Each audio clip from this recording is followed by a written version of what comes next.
ஆண்டவருடைய பரிசுத்த நாமம் மகிமைப்படுவதாக. இந்த மகிழ்ச்சியான ஒரு ஞாயிற்றுக்கிழமை காலை வேளையை நம்முடைய வாழ்வில் காண செய்த ஆண்டவருக்கு கோடான கோடி நன்றிகளை நான் செலுத்துகிறேன். கடந்த இரவெல்லாம் நம்மை காத்து உயிரோடு இந்த காலையில் நம்முடைய சமூகத்தில் காத்திருப்பதற்கு ஜீவன் சுகம் பலன் கொடுத்து அவருடைய பதத்திலே கொண்டு வந்த ஆண்டவருக்கு முழு கனத்தையும் மகிமையும் ஸ்தோத்திரங்களை நான் செலுத்துகிறேன். ஒருவேளை நம்முடைய ஆலயம் பூட்டப்பட்டு ஆராதனைகள் நடத்த முடியாமல் தவித்து கொண்டு வீட்டில் இருந்தாலும் இந்த இருளான காலத்திலும் இணையதளங்கள் வழியாக அம்மா டிவி வழியாக வீடுகளுக்குள்ளே இப்படி ஒரு ஆராதனையை நடத்துவதற்கு நம்ம எல்லாரையும் ஒன்றிணைப்பதற்கு இயேசு நமக்கு பாராட்டின அந்த மற்றற்ற இரக்கத்திற்காக நான் ஆண்டவருக்கு ஸ்தோத்திரங்களை செலுத்துகிறேன். நீங்கள் அனைவரும் வேத புத்தகங்கள் எல்லாம் எடுத்துக்கொண்டு ஒரு ஞாயிற்றுக்கிழமை சபை ஆராதனையில் எப்படி நல்ல கண்ணியமான உடையோடு பயபக்தியோடு இருப்பீர்களோ அப்படித்தான் நீங்கள் இருப்பீர்கள் என்று கர்த்தருக்கு நான் விசுவாசிக்கிறேன். ஒரு ஞாயிற்றுக்கிழமை ஆராதனைக்கு எப்படி நீங்கள் தயாராக இருப்பீங்களோ சபையில் அப்படியே உங்கள் முழு குடும்பத்தோடும் இணைந்து பாயை வைத்து தையில உட்கார்ந்து வேத புத்தகத்தோடு காத்திருங்கள். நம்ம ஆண்டவர் இன்றைக்கு ஒரு பெரிய காரியத்தை இந்த ஆராதனையில் செய்ய விரும்புகிறார். சீக்கிரமாய் இந்த கொரோனா என்கிற கொள்ளை நோயுடைய பாதிப்பை கர்த்தர் மாற்றுவார். இந்தியாவுக்குள்ள அநேக பலிகளையும் அநேக பாதிப்பை ஏற்படுத்தி கொண்டிருக்கிற இந்த கொள்ளை நோயை ஆண்டவர் கிருபையாய் இரக்கம் செய்து வீரியத்தை குறைப்பார். தமிழ்நாட்டிலும் 700-800 என்று வேகமாய் ஓடோடி சென்று கொண்டிருக்கிற எண்ணிக்கையை நிச்சயம் குறைப்பார். கன்னியாகுமரி மாவட்டம் ரொம்ப பாதிக்கப்பட்டிருக்கிறது. ஆண்டவர் தான் அற்புதம் செய்யணும். 50 என்ற எண்ணிக்கையை தாண்டி இந்த மாவட்டத்தில் பாதிப்பு வந்திருக்கிறதை நீங்கள் செய்தித்தாள்களில் படிச்சுட்டு இருக்கீங்க. ஆண்டுடைய கிருபை இல்லாட்டா அந்த நோய் நிற்பதற்கும் நம்ம தப்புவிப்பதற்கும் ரொம்ப கடினம்தான். ஆண்டவர் நிச்சயம் நமக்கு உதவி செய்வார். பயபக்தியோடு நீங்கள் ஜெபிக்கணும். தேசத்தில் உள்ள மக்களுக்காக நீங்கள் ஜெபியுங்கள். அதிகாலை ஜெபத்தை நிறுத்தி விடாதீர்கள். இரவு ஜெபத்தில் அந்த 7:30 முதல் 8:30 மணி வரையான ஜெபத்தை நிறுத்தி விடாதீர்கள். எவ்வளோ கடினமாக உங்களுக்கு பிஸியான ஷெட்யூல் இருந்தால் அந்த நேரங்களை தேவ சமூகத்தில் செலவிடுங்கள். நாம் இருப்பது கடைசி காலம். ஆண்டவரை அறியாத மற்றவர்களே வாய் திறந்து சொல்லுகிறார்கள் இது கடைசி காலம் என்று. ஆகவே ஒரு முடிவுக்கு நேராக சென்று கொண்டிருக்கிற அந்த உலகத்திலே பரலோகம் என்கிற அந்த இயேசப்பாவுடைய வீட்டிற்கு போவதற்கு நீங்களும் நானும் ஆயத்தப்படுவதற்கான ஒரு தருணமாக இதை பயன்படுத்துவோம். நான் விசுவாசிக்கிறேன். நம்முடைய இயேசுடைய பாதத்தில் உட்கார்ந்து இயேசப்பாவுடைய சொந்த வீட்டில் ஆலயத்தில் வந்து அவருடைய முகத்தை பார்த்து பாடவும் துதிக்கவும் ஆராதிக்கவும் உள்ளத்தில் இருக்கிற பாரங்களை நம்ம அவர்கிட்ட பகிர்ந்து கொள்ளவும் ஜெபம் பண்ணவும் இயேசப்பாவுடைய வார்த்தைகளை கொள்ளை பிரியத்தோடு கேட்டு கீழ்ப்படியவும் சீக்கிரமா தேவன் தன்னுடைய ஆலயத்தை திறப்பார். அது வரைக்கும் ஆண்டவர் சமூகத்தில் காத்திருப்போம். ஆண்டுடைய கிருபைக்காக காத்திருப்போம். அது வரைக்கும் தேவ சமூகத்தில் ஜெபத்தையும் ஆவிக்குரிய அனுபவத்தையும் அவரோடு இருக்கிற ஐக்கியத்தையும் குறைச்சிடாதீங்க. பரிசுத்த ஆவிக்குள்ளே ஜெபம் பண்ணி விழிப்பாயிருங்கள். சத்ருவின் திட்டங்களுக்கு உங்களை விட்டு கொடுக்காதிருங்கள். நிச்சயம் கர்த்தர் உங்களை நடத்துவார். இந்த ஞாயிற்றுக்கிழமை ஆராதனைக்காக கண்களை மூடி ஜெபம் செய்வோமா? பரிசுத்தமான எங்கள் இயேசப்பா, உம்முடைய கிருபையினால் எங்களை காத்து நடத்துறீங்களே, இன்றைக்கும் உம்முடைய நாமத்தில் வந்திருக்கிறோம். இன்றுள்ள கூட்டம் துவக்கம் முதல் முடிவு மட்டும் உங்க முகத்துல சந்தோஷம் வருகிறதுமா இருக்கணும்ப்பா. நாங்க பாடுற பாட்டை கேட்டு உம்முடைய உள்ளத்துல மகிழ்ச்சி வரணும். நாங்கள் துதிக்கிற துதிகளையும் ஸ்தோத்திரங்களையும் ஆராதனை கண்டு உம்முடைய உள்ளம் பூரிப்படையணும். உம்முடைய முகத்தில் ஒரு பிரகாசமான சிரிப்பை பார்க்க விரும்புகிறோம். இயேசப்பா, இன்றைக்கு நீர் என்ன வார்த்தை தர விரும்புகிறீரோ நாங்கள் வெளிப்படைவதற்கு, ஜாக்கிரதையாய் இந்த பூமியில் வாழ்வதற்கு எதை பேச வேண்டும் என்று விரும்புகிறீரோ இந்த பகல் நீர் பேசுங்கப்பா. துவக்க முதல் முடிவு மட்டும் ஒவ்வொரு வீடுகளுக்குள்ளேயும் இணையதளங்கள் வழியே, அம்மா டிவி வழியே காத்திருக்கிற எங்க பிள்ளைகளை பத்திரமாய் காத்துக்கொள்ளுங்கப்பா. இந்த ஜெபத்துல, இந்த ஆராதனையில இணைந்து நாங்கள் துதிகளோடு இருக்கும்போது ஒவ்வொரு வீடுகளுக்குள்ள இறங்கி போய் எங்க அப்பா ஆசீர்வதிங்க, பூமிக்குரிய ஆசீர்வாதங்களை கொடுங்கப்பா, ஆவிக்குரிய ஆசீர்வாதங்களை கொடுங்கப்பா, பரலோக ஆசீர்வாதங்களை கொடுங்கப்பா. இன்றைய தினம் உம்முடைய முகத்தை பார்த்த திருப்தியோடு நாங்கள் ஆராதனை நிறைவு செய்வதற்கு கிருபை தார். தொடர்ந்து கூட இரும். இயேசுவின் மூலம் பிதாவே, ஆமென். கர்த்தருடைய பரிசுத்த நாமம் மகிமைப்படுவதாக. இந்த பரிசுத்த ஞாயிற்றுக்கிழமை ஆராதனையிலே எல்லாரும் பரலோக நம்பிக்கையிலே அவரை மகிமைப்படுத்தும்படியாய் பரலோகமே என் சொந்தம் என்ற பாடலை அனைவரும் ஒன்று சேர்ந்து கைகளை தட்டி பாடுவோம்.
நாம் இருக்கிற இடங்களிலே பயபக்தியோடு பலன் ஒத்துழைப்பு கொடுக்குமானால் ஆண்டவர் விரும்புகிற நெடுமுழங்கால் படியிட்டு பணிதலோடு ஆண்டவரை கொஞ்ச நேரம் ஆராதனை செய்ய போகிறோம். நான் பாடின பாடலை போல நம்முடைய தாய் வீடு, நம்முடைய தகப்பன் வீடு, நம்முடைய சொந்த வீடு பரலோகம். இந்த பூமியில கொஞ்ச காலம் தற்காலிகமாய் வாழ்வதற்கு ஒரு வாடகை வீடு மாதிரி தான் அந்த பூமியை கர்த்தர் கொடுத்திருக்கிறார்.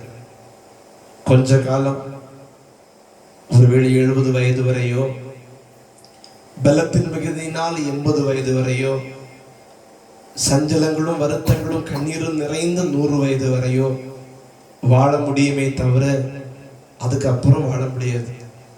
இது தற்காலிகமான வீடு. இந்த பூமி நமக்கு நிரந்தரம் கிடையாது. இந்த பூமிக்குரிய வாழ்க்கை நிரந்தரம் கிடையாது. இந்த பூமி நம்முடைய சொந்தமே இல்லை. நம்முடைய சொந்த இடம் பரலோக ராஜ்யம். நம்ம அப்பா இருக்கிற இடம் பரலோக ராஜ்யம். நம்முடைய ஏசப்பா கட்டிட்டு இருக்கிற வீடு இருக்கிற இடம் பரலோக ராஜ்யம். அவர் நம்மளை கூட்டிட்டு போய் அவருடைய வீடுல வச்சிருப்பாரு சொன்னாரே, அந்த இடம் பரலோகம். அதுதான் நம்முடைய உரிமைப்பட்டது.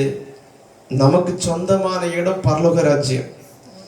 இந்த பூமியிலேயே நம்மை சுற்றி, பூமியிலேயே நம்மை வசியம் பண்ணி, இந்த பூமிக்குரிய ஆசைகள் இன்பங்களையே தந்து மயக்கி, இந்த பூமிக்கு அடிமையாக்கி, உலக ஆசையிலே சிற்றின்பங்களிலே மயக்கி, முடிவிலே நரகத்திலே கொண்டு போக பிசாசு துடியாய் துடிக்கிறான்.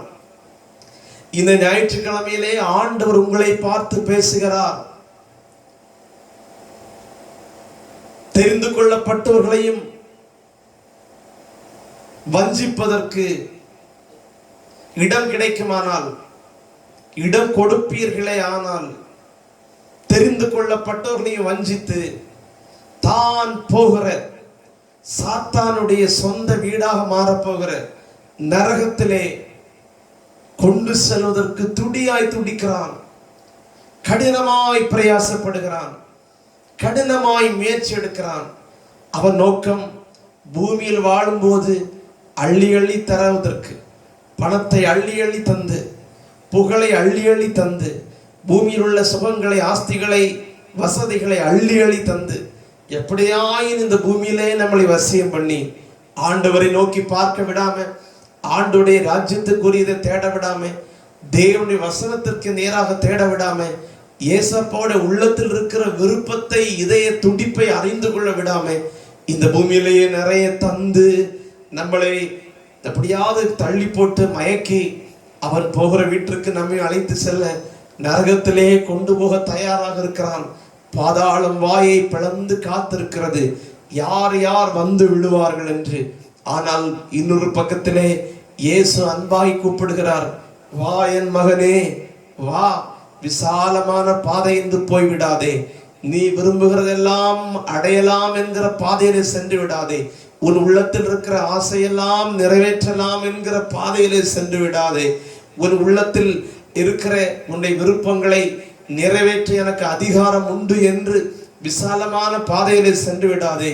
அதன் முடிவு மரணம், முடிவு நரகம். அங்கிருப்பது சாத்தானும் அவன் கூட்டத்தாரும். நான் இருக்கிற இடம் நரகம் அல்ல, நான் இருக்கிற இடம் பரலோகம். அங்கு நீ வர வேண்டுமானால் இடுக்கமான வாசல்.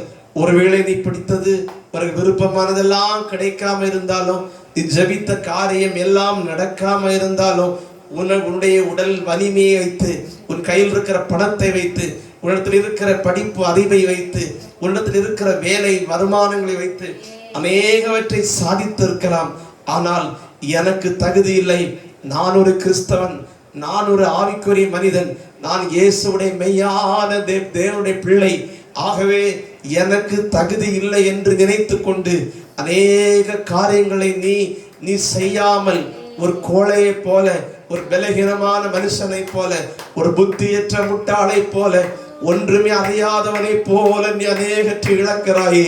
இன்றைக்கு கர்த்தர் சொல்லுகிறார், நீ பாக்கியவான், எனக்காக, என்னை ஆதாயம் பண்ணிக் கொள்வதற்காக, என் விருப்பத்தின்படி நடப்பதற்காக, என்னுடைய ராஜ்யத்திற்கு வருவதற்காக சில அதிகாரம் உள்ளவற்றையும் உன்னால் செய்ய முடிந்த சில காரியங்களை கூட நீ தகுதி இல்லை என்று விட்டுவிட்டு நீ கோழையை போல அமைதியாயிருப்பதை நான் பார்த்து கொண்டிருக்கிறேன் என்று கர்த்தர் சொல்கிறார். வீட்டில் உள்ள மக்கள் பலரும் உன்னை நிந்திக்கும் போது, வீட்டில் உள்ள மக்கள் பலரும் உன்னை அவமானப்படுத்தும் போது, குடும்பத்தில் அநேகர் உன்னை சேர்ந்து கிண்டல் செய்யும் போது, திருப்பி ஒரு வார்த்தை பேசாமல் அமைதியாய் சிரித்த முகத்தோடு இயேசுவே இதெல்லாம் பார்த்து கொள்ளும் என்று அமைதியாய் இருப்பதை நான் பார்க்கிறேன். உனக்கு திருப்பி பேச முடியாமல் அல்ல, உனக்கு திருப்பி பேச தெரியாமலும் அல்ல, அவர்களை பழிக்கு பழி வாங்க வாய்ப்பு கிடைக்காமலும் அல்ல. தாவீதின் ஆண்டவர் உன்னுடைய ஆண்டவர் என்று உனக்கு தெரியும். தாவீதின் கையிலே சவலை கொடுத்தாலும் சவலை பழி வாங்குவதற்கு, அழிப்பதற்கு எந்த காரணம் கொண்டு தாவீது போகவில்லை. காரணம், கர்த்தரை தனக்கு முன்பாய் வைத்து ஓடின மனிதன் தாவீது. ஆண்டவரை முக்கியப்படுத்தக்கூடியவன், அவருடைய அசைவில்லாத ராஜ்யத்தை நோக்கி ஓடக்கூடிய மனிதன். தன் கையில் சத்துருவை கொடுத்தாலும் அவனுக்கு தீமை செய்ய முடியாது. ஏன்னா அவனுக்கு தகுதியாயிராது. ஒருவேளை அதிகாரம் இருக்கலாம், உன் கூட படிக்கிற பிள்ளையை பழி வாங்குவதற்கு, உனக்கு தீமை செஞ்சதை நீ திருப்பி செய்வதற்கு, உன் கூட வேலை பார்க்கக்கூடிய அதிகாரிகள் உனக்கு அநேக தீமை செய்ததற்கு, பழி வாங்கக்கூடிய தீமை மறுபடி அவனுக்கு கொடுப்பதற்கான சந்தர்ப்பங்கள், சூழ்நிலை அமைந்திருக்கலாம். ஏன் நீ மௌனமாய் இருக்கிறாய் தெரியுமா? நீ யோசேப்பின் தெய்வத்தை நம்பி இருக்கிறாய். யோசேப்புக்கு தீமை செய்த தன்னுடைய சகோதரர்களை யோசேப்பின் விருப்பப்படி செய்வதற்கு அடிமையாக கர்த்தர் கையில் கொடுத்தோம். யோசேப்பு நன்மையே செய்கிறான். ஐயா, பழைய ஏற்பாட்டின் காலத்திலே தாவீது, பழைய ஏற்பாட்டின் காலத்திலே யோசேப்பு தீமை செய்த மனிதர்களுக்கு தீமை செய்யாமல் ஒரு புதிய ஏற்பாட்டில் இயேசு கற்றுக் கொடுத்த சத்துருக்களை நேசிப்பதற்கு, சத்துருக்களை பழிக்கு பழி வாங்காமல் அவர்களை ஆசீர்வதிப்பதற்கு, சத்துருவுக்கு ஆகாரத்தையும் தண்ணீரையும் கொடுத்தவர்களுக்கு ஜெபிப்பதற்கு ஆண்டவர் கிருபை கொடுத்திருக்கிறார். பழைய ஏற்பாடு புதிய ஏற்பாடு இல்லை. ஆண்டவரோடு இணைந்திருக்கிற மக்கள் இந்த பூமியிலே யார் தீமை செய்தாலும் அவர்களுக்கு திருப்பி தாக்குவதோ, திருப்பி பேசுவதோ, திருப்பி செய்வதோ இல்லை. நலமும் சொல்லாமல் பலமும் சொல்லாமல், நல்லதற்கும் பேசாமல் பொல்லாததற்கும் பேசாமல் அமைதியாய், ஒன்றும் தெரியாதவனாய், ஒன்றும் புரியாதவனாய் மௌனமாய் வாழுகிறான். அவனுக்கு ஒன்று தெரியும், இந்த பூமிக்குரிய வாழ்வு கொஞ்ச காலம்தான். இந்த பூமியில நான் ஒரு பெரிய பெருமை உள்ளவனாக, இந்த பூமியில ஒரு பெரிய செல்வாக்கு உள்ளவனாக, இந்த பூமியில ஒரு பெரிய அதிகாரத்தை நிரூபிக்க வேண்டிய அவசியம் எனக்கு இல்லை. இது என்னுடைய வீடு அல்ல, இது கொஞ்ச காலம் வாழ்கிற தற்காலிக இடம். இங்கு நான் ஏன் என் திறமையை நிரூபிப்பதற்கு, நான் ஒரு பெரிய தீமை செய்ய வேண்டும்? என்னிடத்தில் இருக்கிற வல்லமையை காட்டுவதற்கு, என் கையில் இருக்கிற அதிகாரத்தை காட்டுவதற்கு நான் ஏன் அநியாயங்களை செய்ய வேண்டும்? நான் என் பாவத்தை செய்ய வேண்டும். என் வாயினால் தவறு பேசாமல், என் கண்ணினால் தவறு செய்யாமல், என் காதலால் தவறானதை கேட்க ஆசைப்படாமல், என்னுடைய வாழ்வில் குணங்களின் சுபாவத்திலே கட்டுக்கோப்புள்ளவனாய், அவன் பவுலடியார் பேசுகிறபடி மற்றவர்களுக்கு பிரசங்கிக்கிற நான் ஆகாதவனாய் போகாதபடி என் சரீரத்தை ஒடுக்கி கீழ்ப்படுத்துகிறேன் என்று பவுல் நடுநடுங்கி சொல்லி அர்ப்பணித்தது போல நாங்கள் ஏன் அர்ப்பணிக்க வேண்டும்?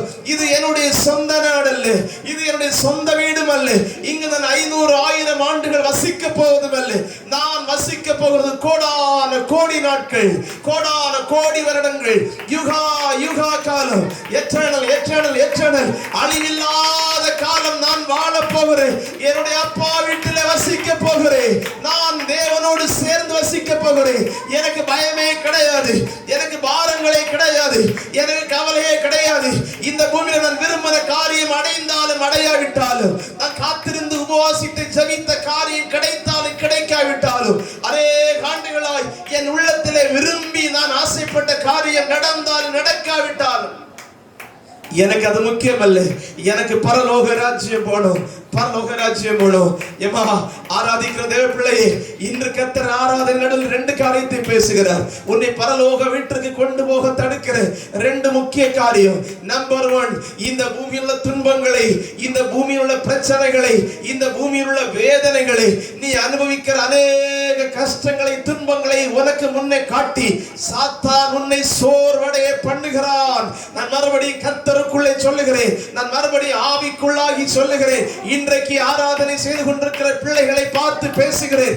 இன்று கர்த்தர் உங்களை பார்த்து சொல்லுகிறார், உன் சரீரத்தில் இருக்கிற நோய்களை முன்னிறுத்தி, உன்னுடைய உள்ளத்தில் இருக்கிற பிரச்சனைகளை முன்னிறுத்தி, அநேக மனிதர்களால் தூஷிக்கப்படுவதையும் அவமானப்படுத்தப்படுவதையும் அவமதிக்கப்படுவதையும் அற்பமாய் பேசப்படுகிறதையும் முன்னிறுத்தி உன்னை சோர்வடைய பண்ணுகிறான். உன் கையில் பணம் இல்லை என்று சொல்லுகிறான், உனக்கு சொந்தமாய் வீடு இல்லை என்று சொல்லுகிறான், உனக்கு சொந்தமாய் வேலை இல்லை என்று சொல்லுகிறான், நீ படிக்காத மக்கு என்று சொல்லுகிறான். இந்த பூமியில நீ அடைந்தது என்ன என்று கேட்கிறான். நீ கிறிஸ்தவனாய் இருந்த என்ன பயன்? இந்த பூமியில ஆவிக்குரிய கூட்டத்துக்கு பல வருஷங்களாய் ஓடுகிறாயே, நீ என்ன சாதித்தாய் என்று கேட்கிறான். இந்த பூமியில துன்பங்களை காரணம் காட்டி உங்களை சோர்வடைய பண்ண வைக்கிறான். ஆனால் நான் ஒன்றை சொல்லட்டுமா, பரலோகம் போக விரும்புகிற மனிதன், என்னுடைய அப்பா வீட்டு பரலோகம், என் அப்பா வீடு தான் என் வீடு, என் தாய் வீடு, என் தகப்பன் வீடு, என்னுடைய சொந்த வீடு பரலோகம், அப்பாவுடைய இடத்துல தான் நான் போவேன் என்று சொல்லக்கூடிய மக்கள் யாருண்டோ அவர்களை பார்த்து சொல்லுகிறேன், துன்பத்தை கண்டு துவண்டு போகாதே, துன்பத்தை கண்டு துவண்டு போகாதே. துன்பத்திலே சிறைச்சாலையிலே துன்பம் அனுபவித்து யோசேப்போடு கூட இருந்த ஆண்டவர், துன்பத்தின் நடுவிலே அருமையான பக்தர்கள் சாத்ராக் மேஷக் ஆபேத்நேகோ பக்தர்கள் தீக்குள் இருக்கும்போது தீக்குள்ளே இருந்த கர்த்தர் உங்கள் நடுவில் இல்லாமல் இருப்பாரோ? நீ அனுபவிக்கிற வேதனைகளை கர்த்தர் பார்க்கிறார், துடித்துக் கொண்டிருக்கிற வேதனைகளை அவர் காண்கிறார். எல்லாருக்கும் பரிகாசமும் நிந்தையுமாய் நீ மாற்றப்பட்டதை கர்த்தர் பார்க்கிறார். உன்னை காணும் போது ஏளனமாய் அநேகர் சிரிக்கிறதை கர்த்தர் காண்கிறார். ஆனால் ஒரு காரியம் சொல்லட்டுமா, இதெல்லாம் நடக்கும் போது நீ தனிமை இல்லை. இவைகளெல்லாம் உன் வாழ்க்கையில் சம்பவிக்கும் போது நீ தனிமை இல்லை. உன்னை அரவணைக்கிற கர்த்தர் இருக்கிறார், உன்னை தாங்கி ஏந்தி சுமக்கிற கர்த்தர் இருக்கிறார். உன் உள்ளம் படபடவென்று துடிக்கும் போது, உன் உள்ளம் சீர்குலைந்து போகும்போது, இந்த பூமியில் வாழ வேண்டாம் என்று மரிக்கக்கூடிய எண்ணங்கள் வரும்போது, இல்லை மகனே மகளே, நான் உனக்காக ஜீவனை கொடுத்து விட்டேன், இனி நீ சாக வேண்டாம். இந்த பூமியில் ஒரு நாள் நீ சாகும் போது என்னுடைய வீட்டுக்கு தான் நீ வர வேண்டுமே தவிர சாத்தானுடைய வீடாக நரகத்துக்கு போயிடக்கூடாது என்று உங்களை தைரியப்படுத்துகிற கர்த்தர் சொல்லுவார். துன்பத்தை கண்டு சோர்ந்து போகாதே, நான் கூட இருப்பேன், நான் கூட இருப்பேன். கர்த்தரை கைகளை தட்டி ஆண்டவரை ஸ்தோத்திரம் பண்ணுமா, உற்சாகத்தோடு ஸ்தோத்திரம் பண்ணுவோம். அக்கினி ஊடாய் நடந்தாலும், ஆழியில் தண்ணீரை கடந்தாலும், அக்கினி ஊடாய் நடந்தாலும், ஆழியில் தண்ணீரை கடந்தாலும், சோதனையோ மிக பெருகினாலும், ஜெயம் நமக்கீந்ததால் ஸ்தோத்தரிப்போமே. அற்புதமே அவர் நடத்துதலே, ஆனந்தமே பரமானந்தமே, நன்றியால் உள்ளமே மிக பொங்கிடுதே. நாம் அல்லேலூயா துதி சாற்றிடுவோம், நன்றியால் உள்ளமே மிக பொங்கிடுதே. நாம் அல்லேலூயா துதி சாற்றிடுவோம். இந்த வனாந்திர யாத்திரையில் இன்பராம் இயேசு நம்மோடிருப்பார். இந்த வனாந்திர யாத்திரையில் இன்பராம் இயேசு நம்மோடிருப்பார்.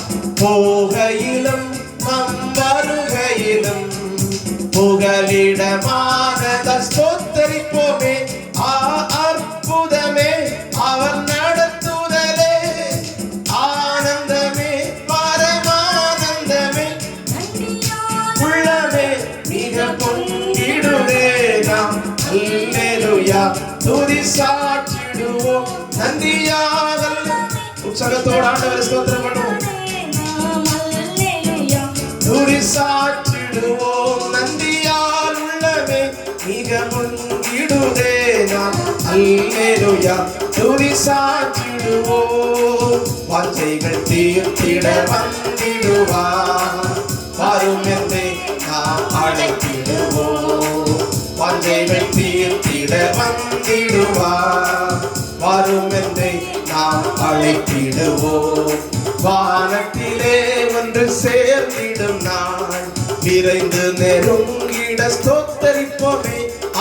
அற்புதமே அவன் நடத்துதலே, ஆனந்தமே பரமானந்தமே, நன்றியால் உள்ளமே மிக பொங்கிடுவே நாம். அல்லேலூயா துதி சாற்றிடுவோம், நன்றியால் உள்ளமே மிக பொங்கிடுவே நாம். அல்லேலூயா துதி சாற்றிடுவோம். வாஞ்சைகள் தீர்த்திட வந்திடுவார், வரும் என்றே நாம் உற்சாகத்தோடு பாடி ஆராதனை செய்வோம். வாஞ்சைகள் தீர்த்திட வந்திடுவார், ஆமென். வரும் என்றே வானத்திலே ஒன்று சேர்ந்திடும் நான், இறைந்து நெருங்கிட ஸ்தோத்தரிப்போமே. அற்புதமே அவர் நடத்துதலே, ஆனந்தமே பரமானந்தமே, நன்றியால் உள்ளமே மிக பொங்கிடுதே நாம். அல்லேலூயா துதி சாற்றிடுவோம், நன்றியால் உள்ளமே. Glory to Jesus. அல்லேலூயா துதி சாற்றிடுவோம், நன்றியால் உள்ளமே மிக பொங்கிடுதே நாம். அல்லேலூயா துதி சாற்றிடுவோம். அக்கினி ஊடாய் நடந்தாலும், ஆழியில் தண்ணீரை கடந்தாலும், அக்கினி ஊடாய் நடந்தாலும், ஆழியில் தண்ணீரை கடந்தாலும், சோதனையோ மிக பெருகினாலும், ஜெயம் நமக்கீந்ததால் ஸ்தோத்தரிப்போமே. அற்புதமே அவர் நடத்துதலே, ஆனந்தமே பரமானந்தமே, நன்றியால் உள்ளமே. எத்தனை துன்பத்திலும் என்னை கர்த்தர் நடத்துவார், நான் சோர்ந்து போக மாட்டேன். என் லட்சிய ஓட்டத்தை நிறுத்த மாட்டேன். என்னுடைய ஓட்டம் பரலோகம், பரலோகமே. என் தாய் வீட்டை நோக்கி நான் ஓடுவேன். நான் இயேசுவால் பிடிக்கப்பட்டவன், நான் இயேசுவால் பிடிக்கப்பட்டவன், நான் என்னுடைய இயேசுவால் பிடிக்கப்பட்டவன்.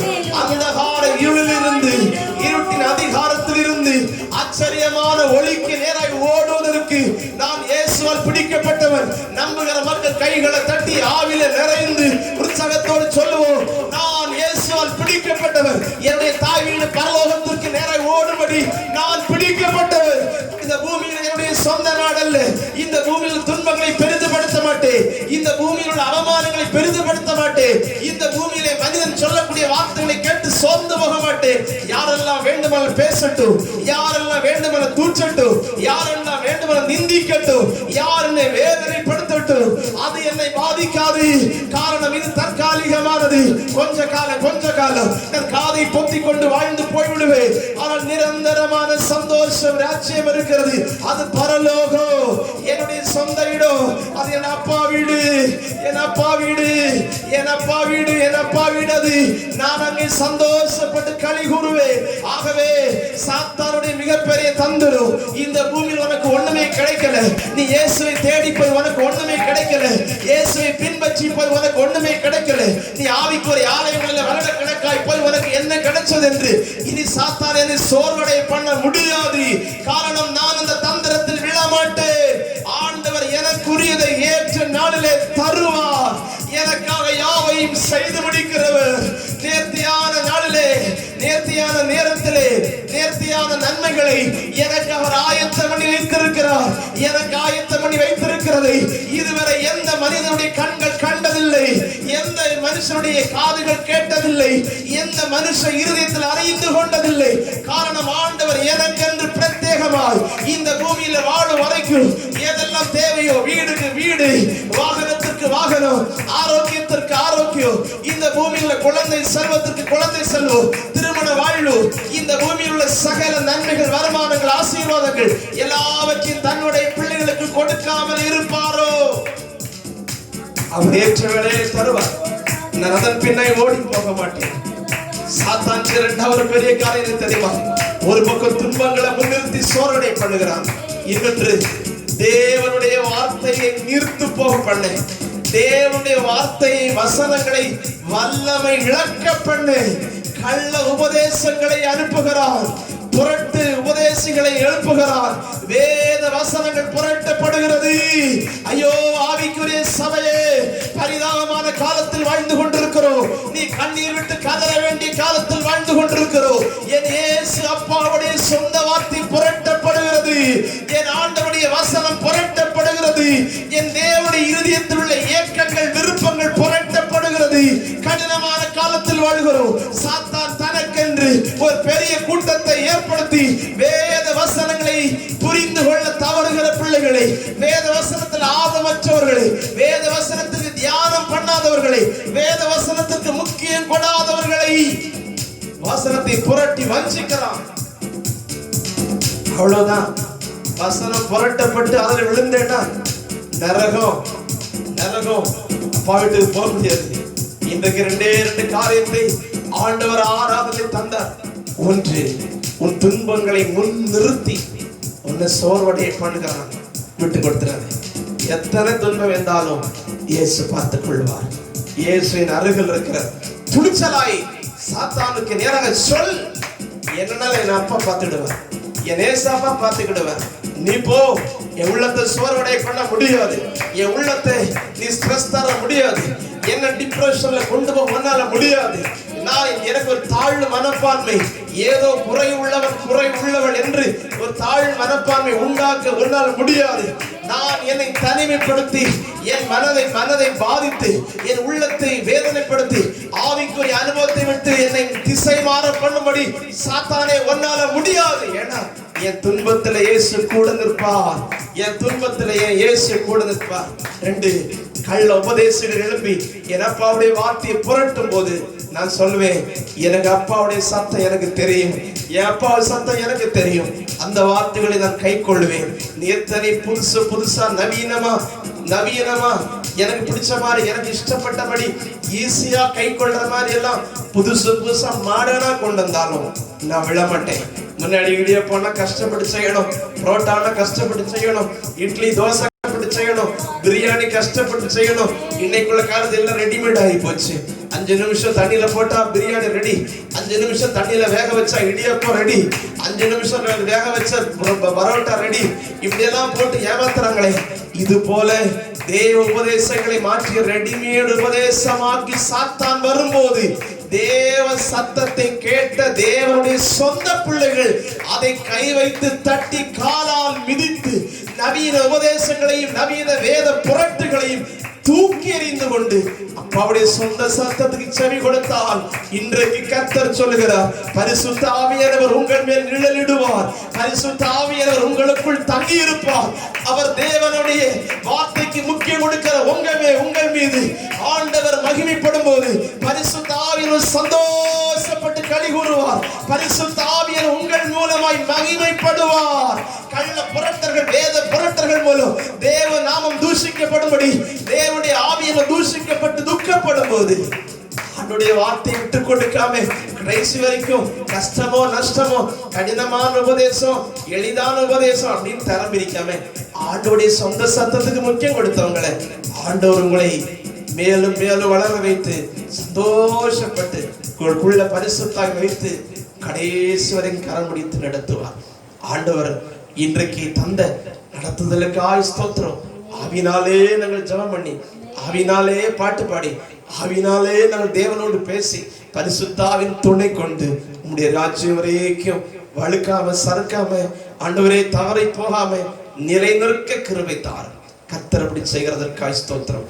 இந்த ஞாயிற்றுக்கிழமை ஆராதனையிலே ஆண்டவர் பேச போகிற வார்த்தைகளுக்காக இப்பொழுது ஒரு ஜெபம் செய்யும். ஸ்தோத்திரம் கர்த்தாவே, ஸ்தோத்திரம் ஸ்தோத்திரம். பரிசுத்தமுள்ள நல்ல ராஜாவே, ஹல்லேலூயா. அமே பரலோகத்தில் வாசமாக இருக்கிற எங்கள் நல்ல ராஜாவே, மை துதிக்கிறோம் கர்த்தாவே. இந்த ஞாயிற்றுக்கிழமை ஆராதனையிலே பரிசுத்த தேவனை ஆராதிக்கும்படியாய் எங்களுக்கு நீர் அமே எங்கள் ஆயுசிலே ஒன்று கூட கூட்டி தந்தீரே அப்பா. உமக்கு நன்றிகளை ஏறெடுக்கிறோம் அப்பா. அமே சிங்காசனத்தில் வீற்றிருக்கிற எங்கள் நல்ல ராஜாவே, உமக்கு நன்றிகளை ஏறெடுக்கிறோம் கர்த்தாவே. அமே ஆராதனை பகுதியிலே கர்த்தாவே உம்மை ஒன்று கூட மகிமைப்படுத்த, உம்மை ஒன்று கூட அமே வாழ்த்தும்படியாய், ஆமே ஒன்று கூட துதிக்கும்படியாய் எங்களுக்கு நீர் ஆண்டவரே பலத்தை தந்தீரப்பா. நன்றியோடு உம்மை துதிக்கிறோம். ஹalleluya. ஆமே, இந்த ஞாயிற்றுக்கிழமை ஆராதனையிலே ஆமே ஆங்காங்கே வீடுகள் இருந்தாலும் உம்முடைய மகிமை உணரும்படியாய், உம்முடைய பிரசன்னத்தை உணரும்படியாய் பரிசுத்த தேவன் எங்கள் மத்தியில் நீர் அசைவாடி நீரப்பா. ஆமே, ஒன்று கூட எங்கள் ஆவிக்குரிய ஜீவிதத்தில் நீர் ஆமே ஹalleluya பரிசுத்த ஆவியை கொண்டு எங்களை அனல் மூட்டி எழுப்பினீரே. நன்றி கர்த்தாவே, நன்றி அப்பா. எங்கள் ஆவிக்குரிய ஜீவிதம் வழுவி போகாமல் ஆவியானவரே ஹalleluya உம்முடைய பரிசுத்த ஆவியை கொண்டு எங்களை ஒவ்வொரு நாளும் நீர் நடத்தும்படியா ஜெபிக்கிறோங்க தாவே. ஹalleluya ஹalleluya. இந்த நாளிலும் ஆமே செய்தி பகுதியை கர்த்தர் ஆசீர்வதிக்கும்படியா ஜெபிக்கிறோம்ப்பா. ஆமே, இந்த ஞாயிற்றுக்கிழமை ஆராதனையிலே ஆமே உம்முடைய மகன் மூலமாய் நீர் பேசுகிற வசனம் எங்கள் ஆவிக்குரிய ஜீவிதத்தில் உள்ள எல்லா ஆமே குறைகளை கர்த்தர் ஆமே மாற்றி நிறைவாக்கும்படியா ஜெபிக்கிறோம்ப்பா. ஆமே, பரலோகம் போக விடாமல் ஆமே உலகம் ஆமே எங்களை நெருக்கி ஆமே உலகமும் மாமிசமும் மனுஷனும் எங்களை நெருக்கி போட்டு ஆமே எங்கள் ஆவிக்குரிய ஜீவிதம் எங்களை ஆண்டவரே உமக்கு பிரியமில்லாமல் ஏதாவது ஆமே குணங்களோ குறைகள் இருக்குமாயின் பரிசுத்த ஆவியானவர் இந்த ஞாயிற்றுக்கிழமையிலே ஆமே உம்முடைய வசனங்கள் மூலமா எங்களோடு நீர் பேசும்படியா ஜெபிக்கிறோம்ப்பா.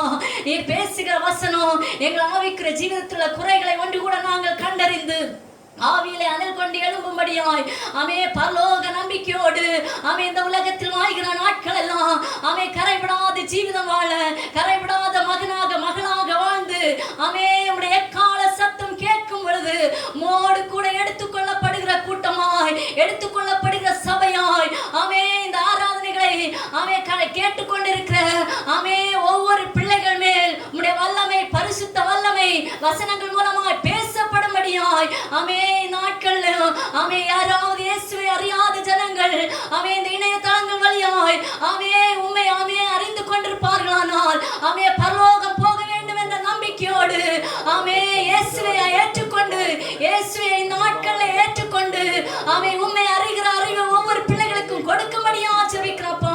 ஆமே, தேவையில்லாமல் ஆமே ஆண்டவரே இயேசப்பா ஆமே உலகத்திற்கு நேராக சென்று கொண்டிருக்கிற பிள்ளைகளை நீர் இந்த பகல் பேசுகிற வசனம் உமக்கு நேராக கொண்டு வருகிற கருவியாய் மாற்றப்படும்படியா ஜெபிக்கிறோம்ப்பா.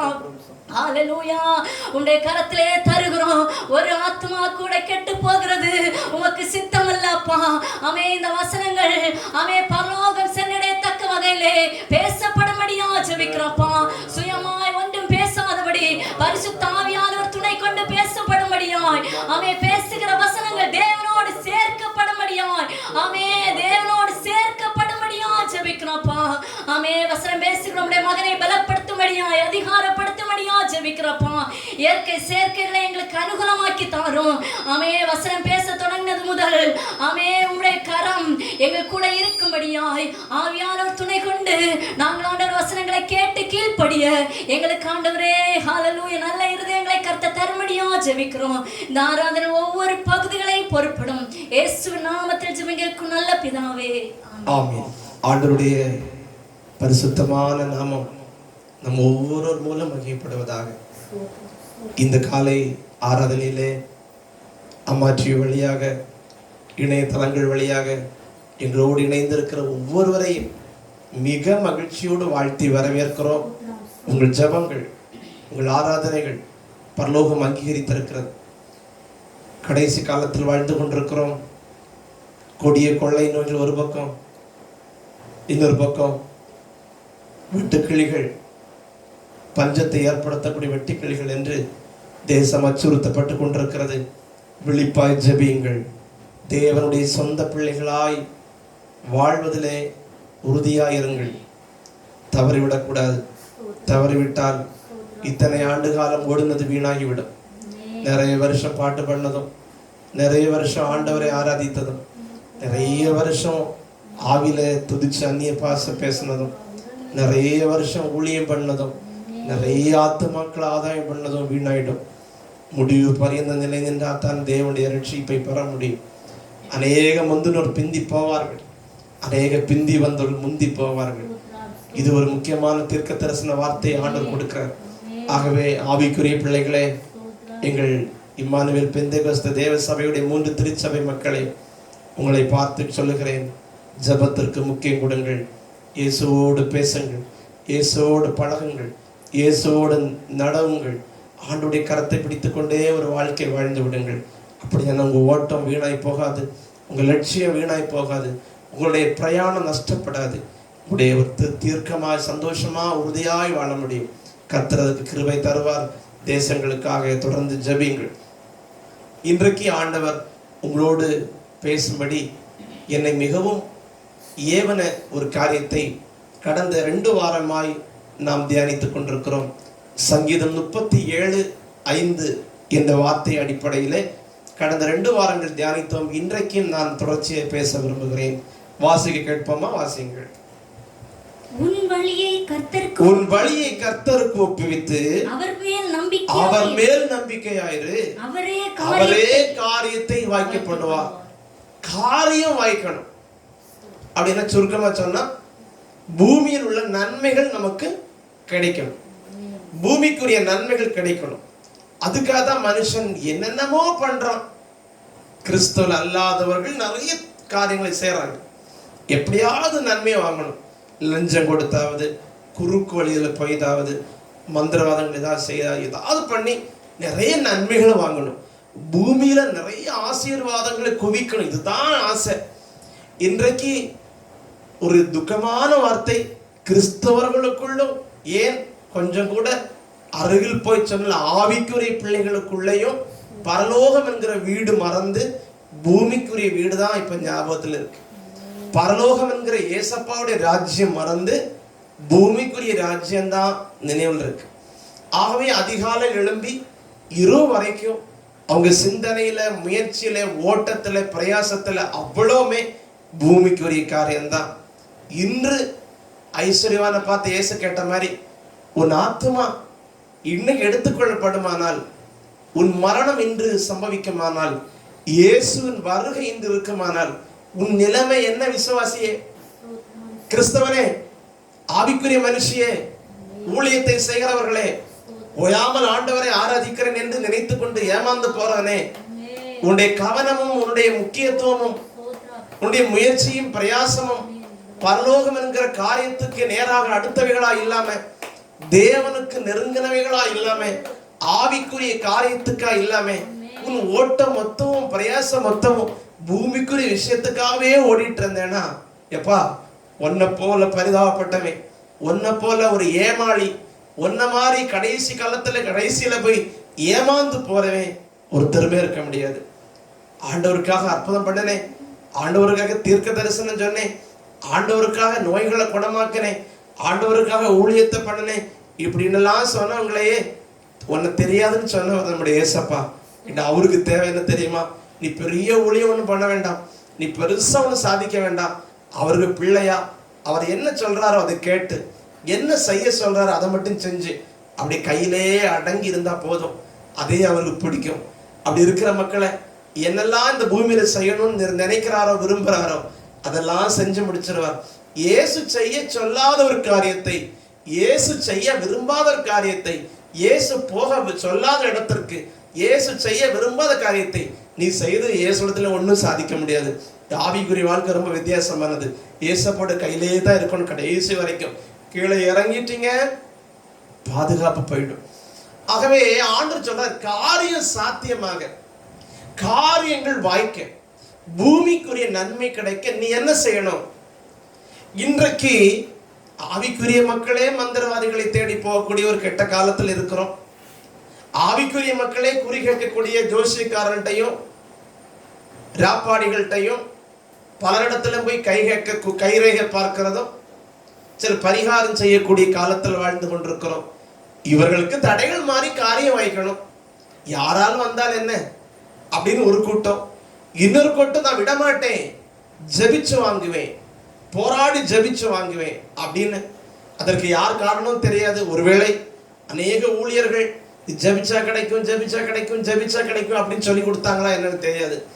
இன்றைக்கு ஒரு கூட்டம் கிறிஸ்தவனா இருந்தாலும் ஆவிக்குரிய மனுஷனா இருந்தாலும் எனக்கு இந்த பூமியில நன்மை கிடைக்கணும், அதுக்காக நான் என்ன வேணா செய்வேன். என் ஆவிக்குரிய அனுபவத்தை விட்டு கீழே லோவ இறங்கி போய் நன்மை வாங்கினாலும் நான் வாங்கிட்டு வந்துடுவேன். நான் கிறிஸ்தவனே மறைச்சு அதை மறைச்சு கூட நான் நன்மையை வாங்கிடுவேன் அப்படின்னு இருக்கிறான். இன்னொரு கூட்டம் விட மாட்டேன், ஜெபிச்சு வாங்குவேன், உபவாசிச்சு வாங்குவேன், கண்ணீர் சிந்து வாங்குவேன், பூமிக்குரிய ஆசீர்வாதத்தை இப்படி வாங்கணும்னு ஒரு ட்ரையல் எடுக்கிறாங்க. நான் மிகவும் கண்டிப்பாக அழுத்தம் திருத்தமா பேசிட்டு இருக்கிறேன். ஜெபம் வலிமையானது, ஜெபம் மிகவும் அற்புதம் செய்யக்கூடியது, ஜெபம் மிகவும் மேன்மையானது. ஜெபம் இல்லாத வாழ்க்கை கிறிஸ்தவ வாழ்க்கையே கிடையாது. ஒரு மனுஷன் ஜெபிக்கலைன்னா அவன் கிறிஸ்தவனே கிடையாது. ஜெபம்னா என்ன? தேவனோடு பேசுவது, தேவனோடு ஐக்கியமா இருப்பது. பேசினா தானே ஐக்கியமா இருக்க முடியும். பேசாம இருக்கிறவன் சண்டைக்காரன் தானே. ஒரு மனுஷன்கிட்ட பேசவே மாட்டானா, அவனை கண்டதும் பேசாம முகத்தை தூக்கிட்டு போறான்னா அவன் அர்த்தம் என்ன? அந்த மனுஷனுக்கு இவனுக்கு சண்டைன்னு அர்த்தம்.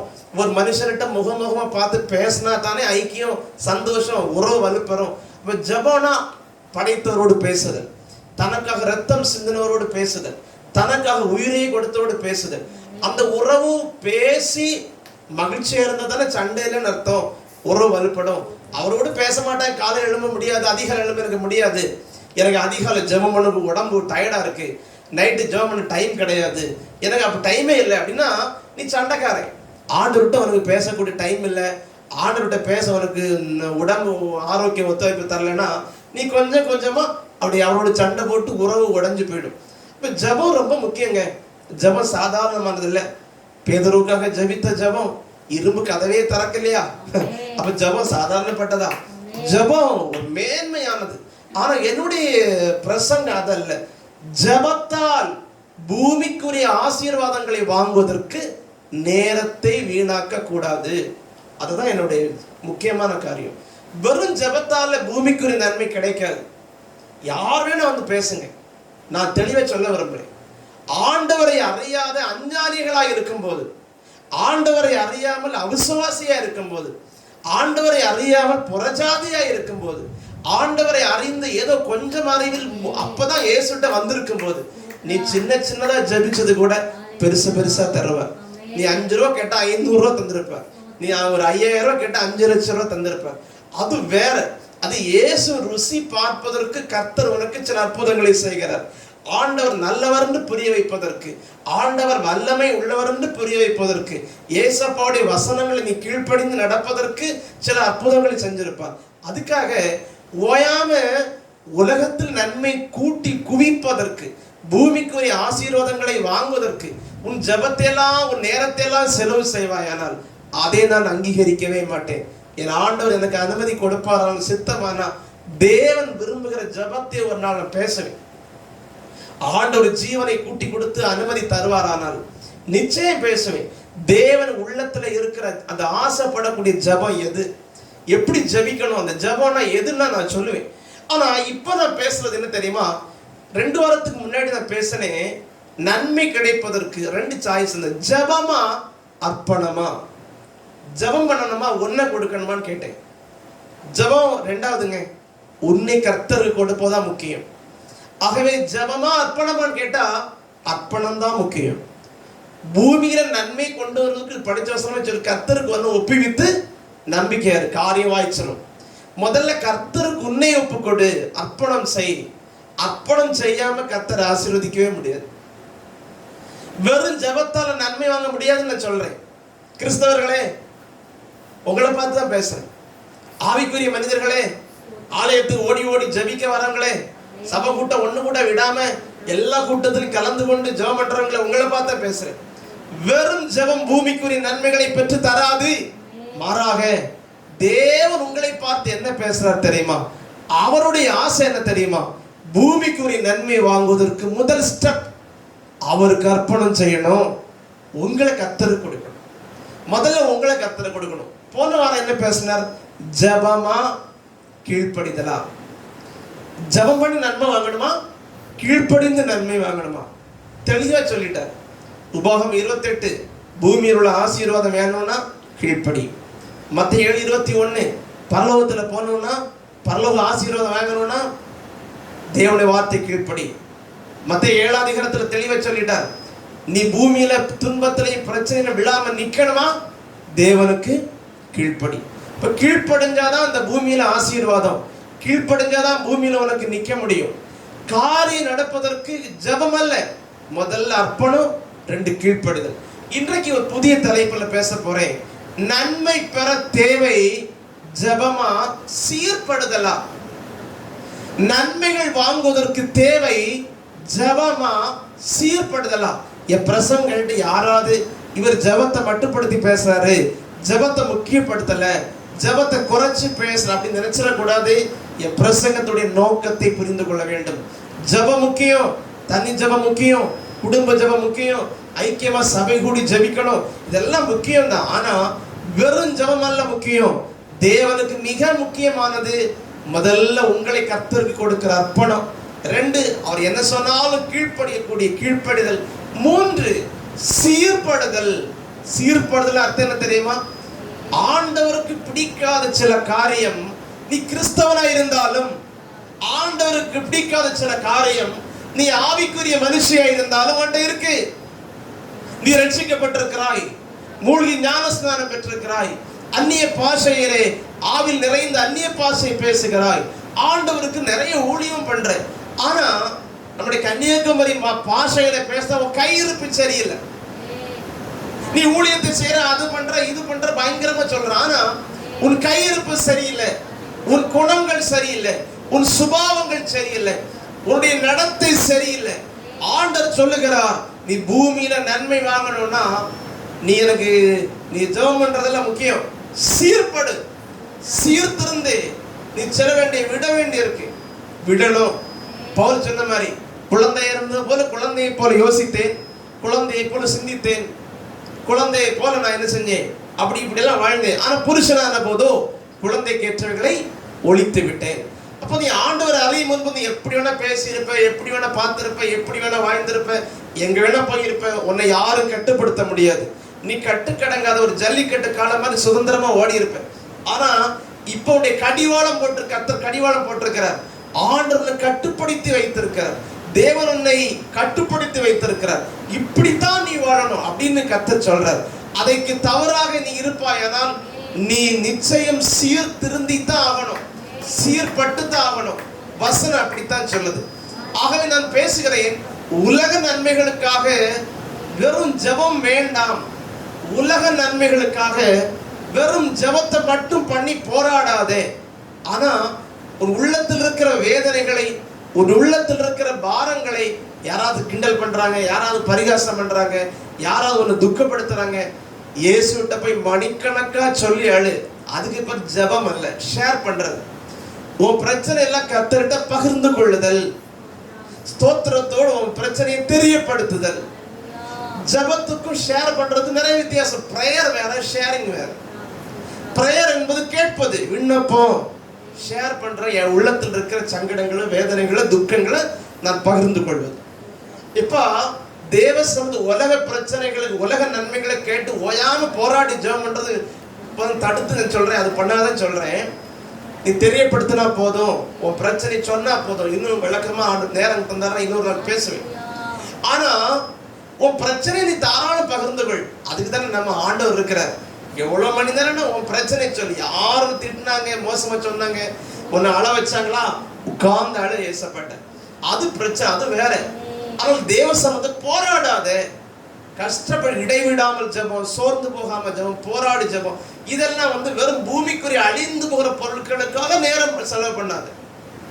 அது பரமபிதா ஒரு தேவை அறிந்திருக்கிறான்னு சொல்லிட்டே இருக்கிறேன். நீ தெரியப்படுத்து, எனக்கு இந்த மாதிரி பணம் தேவை இருக்கு, ஒரு பொருள் தேவை இருக்கு, ஒரு ஆசீர்வாதம் தேவை இருக்கு, நான் குறைப்பட்டிருக்கிறேன் சொல்லு, அவர் தந்துருவார், ஏற்ற வேலை தருவார். ஆனா போராடி அதுக்கே டைம் கொடுத்துடக்கூடாது. நீ செய்ய வேண்டிய முதல் காரியம் அர்ப்பணம், 2வது கீழ்ப்படிதல், 3வது சீர்திருந்தணும். விட வேண்டிய சில காரியம் இருக்கு. தியானம் செய்யலாமா? பைபிள் திறந்து வாசிப்பீங்களா? எல்லாரும் பைபிள் திறந்து 2 நாளாகமம் 7ஆம் அதிகாரம் 13 வசனம் 14 வசனம். 2 நாளாகமம் 7ஆம் அதிகாரம் 13 14.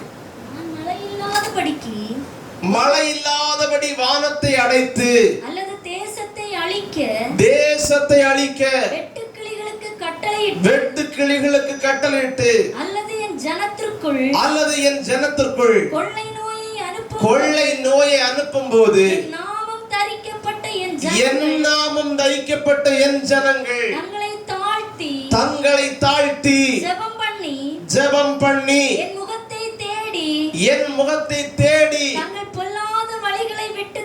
தங்கள் பொல்லாத வழிகளை விட்டு திரும்பினால் அப்பொழுது பரலோக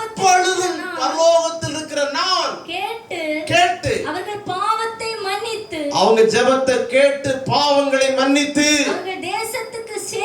அவர்கள் தேசத்துக்கு சேமத்தை செழிப்பை நான் கொடுப்பேன். இங்க ரொம்ப கவனமா இருக்கணும். அநேக முறை வாசிச்சிருப்பீங்க.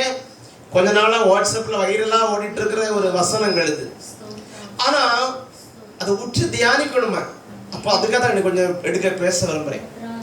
கர்த்தர் விரும்புறது என்ன? நான் பிரசங்கம் பண்றது திரும்பவும் சொல்றேன், கிறிஸ்தவனுக்கு கிறிஸ்துவ நல்லாத்தவன் அந்த பிரசங்கமே தேவையில்லை. அவன் ஆண்டவர் தெரியாது. அவன் இயேசுவேன்னு கூப்பிட்டு அவர் உடனே போயிடுவார், அற்புதம் பண்ணிடுவார்.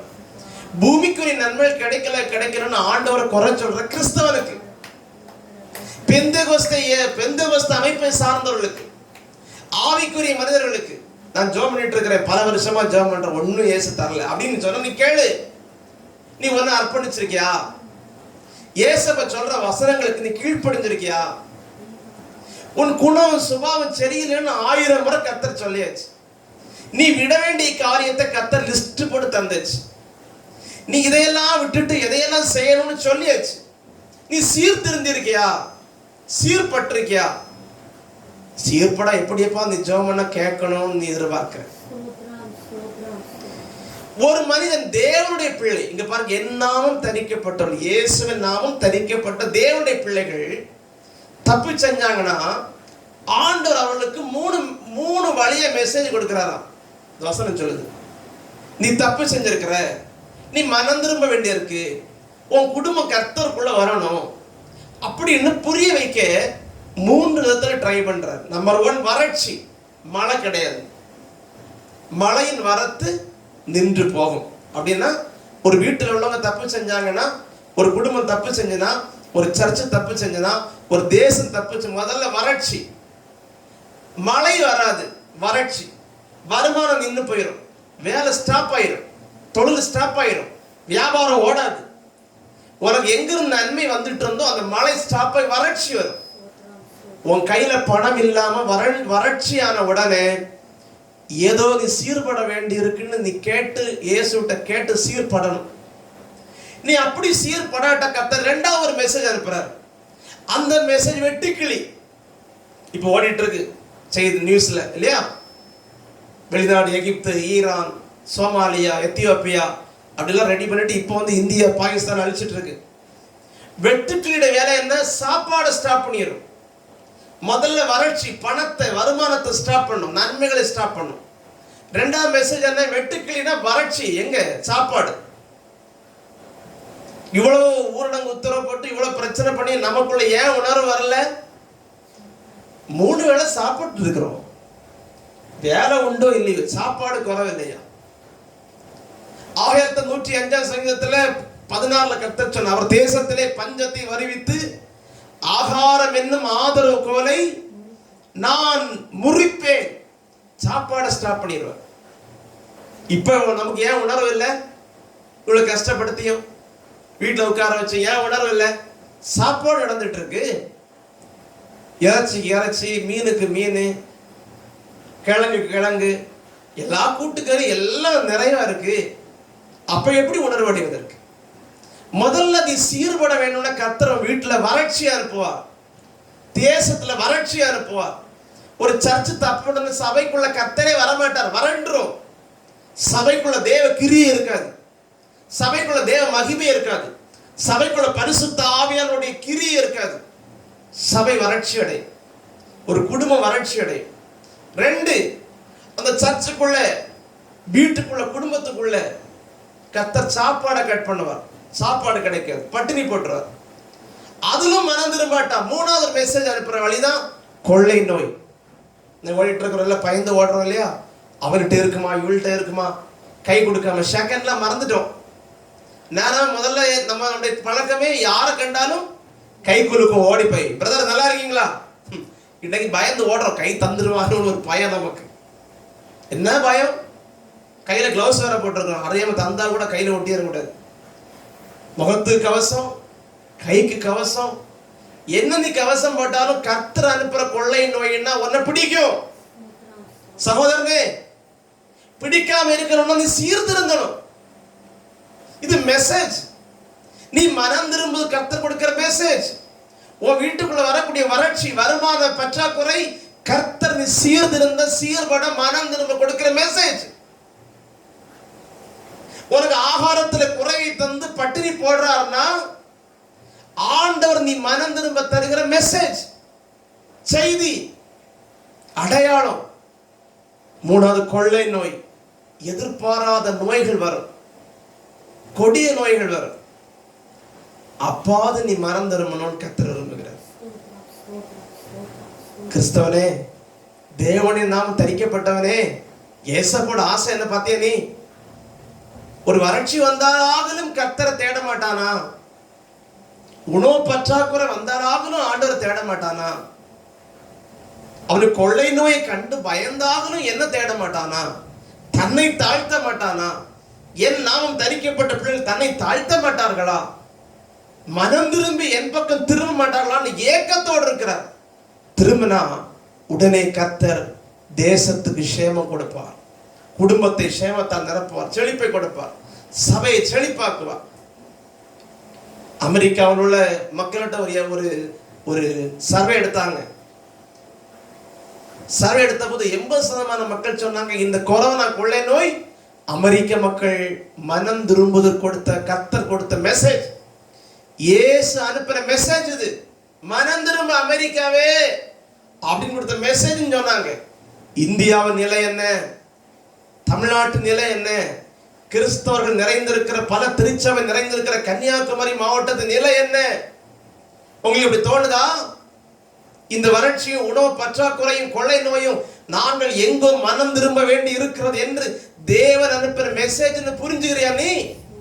புரிஞ்சுதா? சீர்திருந்தப்பா. ஜெபம் பண்ணிட்டு வேஸ்ட் பண்ணிடாத, டைம் வேஸ்ட் பண்ணாத. நன்மை கிடைப்பதற்கு இப்ப ஜெபம் இல்ல தேவை, சீர்திருந்து சீர்பட்டு ஜெபம் பண்ணு. கர்த்தர் கேட்பார். உன்னை அர்ப்பணம் பண்ணி கீழ்ப்படிஞ்சு சீர்பட்டு ஜெபம் பண்ணி பார், கர்த்தர் அற்புதம் செய்வார். பாவத்தோட அக்கிரமத்தோட ஜெபம் பண்ணா கர்த்தருக்கு உன் ஜெபம் அருவருப்பு, காதை கேளதம் அடைச்சிருவார். சீர்திருந்தணும்.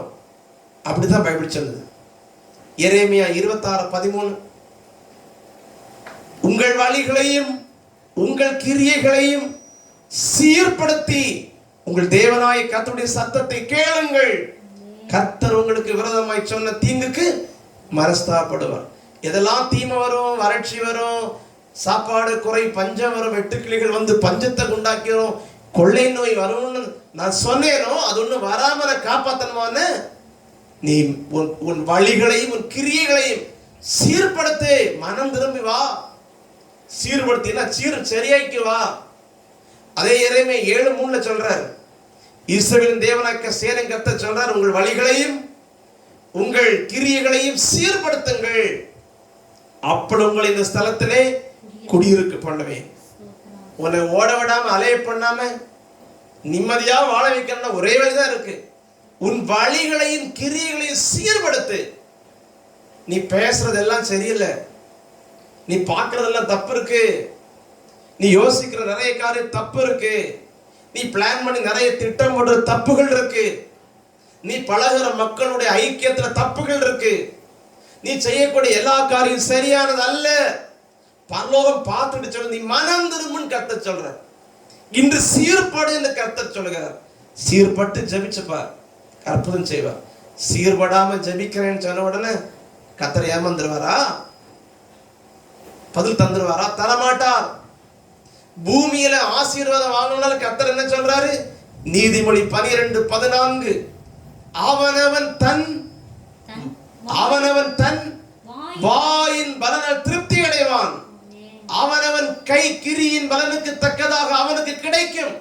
நீ என்ன பேசுறையோ அதான் உனக்கு கிடைக்கும். உன் வாய் என்ன பேசுதோ அதான் கிடைக்கும். உன் கையின் கிரி நீ என்ன பண்ற அதான் கிடைக்கும். அவன் அர்த்தம் என்ன தெரியுமா?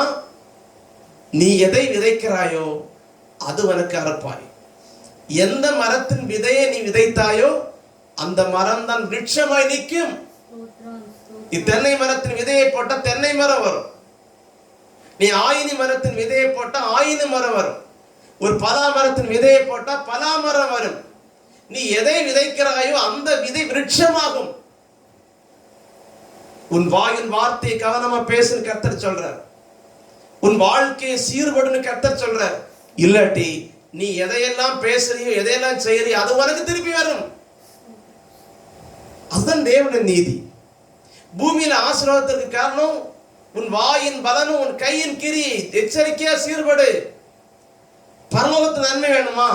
வெளிப்படுத்தல் 22ஆம் அதிகாரம் 11-12 சொல்றாரு, அநியாயம் செய்யறவன் அநியாயம் செய்யட்டோப்பா, அசுத்தமா இருக்கிறவன் அசுத்தமா இருக்கட்டும், நீதி செய்யறவன் நீதி செய், பரிசுத்தமா இருக்கிறவன் பரிசுத்தமா இரு. ஏன் தெரியுமா? இதோ சீக்கிரமாய் வருகிறேன், அவன் கிரியைகளுக்கு ஏற்ற பலனோடு வரப்போறேன். பூமியிலையும் அவன் கிரியைகளுக்கு ஏற்ற பலன், பரலோகத்திலும் கிரியைகளுக்கு ஏற்ற பலன். என் இயேசப்பா சீக்கிரம் வரப்போகிறார். என் இயேசப்பா சீக்கிரம் வரப்போகிறார். நாம் செய்த கிரியைகளுக்கு ஏற்ற பலனோடு வரப்போகிறார். பூமியில நீ எதை பேசுறியோ எதை செய்யறையோ அது அப்படியே அதுக்கு ஏற்ற பலனை இங்க பூமியில தருவார். இந்த பூமியில ஆண்டவருக்கு பிரியமா பேசுறியா பிரியமற்று பேசுறியான்னு பாரு. ஏதாவது ஒரு மனுஷனை குறிச்சு ஒரு சகோதரி குறிச்சு எளிதா பேசிடுவேன். நீயே கெஸ் பண்ணி கற்பனை பண்ணி நீயே காது மூக்கல வச்சு மோசமா பேசுறிய நீ. ஆனா ஒண்ணு மட்டும் யாராவது தப்பா பேசினா உனக்கு கோபம் வருது, வேதனை வருது. ஏன்? சகோதரா கிறிஸ்தவனே, ஆவிக்குரிய மனுஷனை உன்னை பத்தி கர்த்தர் கேட்கிறார்.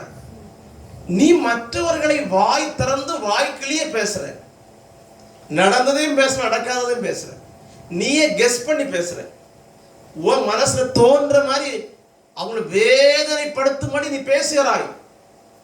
அது வந்து தப்பா தெரியல. ஆனா ஒண்ணு மட்டும் யாராவது ஒரு வார்த்தை தப்பா சொல்லிட்டாங்கன்னா பொத்துட்டு கோபம் வருது, இருதயம் உடஞ்சு அழுற, அப்படிதானே வேதனை வருது. நீ எதை செய்கிறாயோ அதை அவனை திருப்பி வரும். மற்றவர்களை கண்ணீரோட வைத்து மனவேதனைப்படுத்தும்படி பேசிவிட்டு செய்துவிட்டு நீ உட்கார்ந்து சங்கிலி ஜெபம் செய்தாலும் 24 மணி நேரம் ஜெபம் செய்தாலும் உலகத்தில் உள்ள பிரபலமான அத்தனை பாஸ்டர்களை கூட்டிட்டு வந்து ஜெபித்தாலும் ஜெபம் கேட்கப்படாது என்று வைராக்கியமாய் சொல்லுகிறேன். நீ பண்ற வாயின் பலன் உனக்கு வரும். நீ யாரையாவது அவமானப்படுத்தி இருக்கியா? கேவலமா பேசி இருக்கியா? யாருடைய குறைகளையா சுட்டி காட்டி கிண்டல் பண்ணி இருக்கியா? பரிகசிச்சிருக்கியா? அன்னாளு குழந்தை இல்லைன்னு சொல்லிட்டு சக்களத்தி பெண்ணினால் அவளை கிண்டல் பண்ணி பரிகசிச்சு அள வச்சிருக்கா இல்லையா? இது மாதிரி பண்ணிருக்கியா? நீ நன்மை செய்ய ஆறுதல் படுத்த போன யோபு நண்பர்கள் யோபுவை சோர்வடை வைத்து அள வைத்தார்களே, இது மாதிரி யாருக்கா பண்ணிருக்கியா நீ? கர்த்தர் உன்னை நேரடியாக கேட்கிறார். யாரையாவது நீ அள வைத்திருந்தால், யாரையாவது வேதனைப்படுத்தி இருந்தால் இன்னைக்கு சீர்பட்டு மனம் திரும்புன்னு கர்த்தர் சொல்றார். இயேசு கிறிஸ்துவ ரத்தவனை சுத்திகரித்தவனை பரிசுத்தப்படுத்தும். இல்லதான் பெரிய கிறிஸ்தவனாக்கும் ஆவிக்குரிய மனுஷனாக்கும் பாஸ்டராக்கும் விசுவாசியாக்கும் நீ துணிகரமா வாழ்ந்தேனா நீ எதை செய்தாயோ உனக்கு திருப்பி வரும். உன் ஜெபம் கேட்கப்படாது. சீர்படாத கிறிஸ்தவனுடைய ஜெபத்தை கர்த்தர் கேட்க மாட்டான். வேதம் அப்படித்தான் சொல்லுது. ஏன்னா பிறருக்கு நீங்கள் செய்யக்கூடிய காரியங்கள் சமமா வந்து நிற்கும். நீ பிறரை ஏமாற்றினா நீ ஏமாற்றப்படுவாய். காயினை பார்த்து கர்த்தர் சொன்ன நன்மை செய்தால் மேன்மை இல்லையோ? நன்மை செய், மேன்மை உண்டு. தீமை செஞ்சா மேன்மை தர முடியாது. அப்பாவிட்ட போய் ஏமாத்தி நன்மை வாங்கின யாக்கோபு, அண்ணன்கிட்ட போய் அழகா ஏமாத்தி நன்மை வாங்கின யாக்கோபு அனுபவிச்சானா? இல்லையா? அப்பாட்ட வாங்கின நன்மையை அனுபவிக்க முடியல, அண்ணனை ஏமாத்தி வாங்கின நன்மையை அனுபவிக்க முடியல. பயந்து உயிருக்கு பயந்து ஓடுகிறான். அதோடு முடிஞ்சதா? ஏமாற்றி வாங்கின அப்பாட்ட இருந்து ஏமாற்றி வாங்கின சொத்தையும் அண்ணனிடத்துல இருந்து ஏமாற்றி வாங்கின சொத்தையும் அனுபவிக்க முடியாதோடு நிற்கல யாக்கோபுக்கு. திருமணம் செய்த மனைவியின் அப்பா மாமனார் ஏமாற்றுகிறான் யாக்கோபை. அதோடு முடியல. பெற்றெடுத்த பிள்ளைகள் உயிரோடு இருக்கிற யோசேப்பை செத்தான் என்று ஏமாற்றுகிறார்கள். நம்பினான். நீ மத்தவங்களை ஏமாத்துறேன்னா உன்னை ஏமாத்த கர்த்தர் வைப்பா.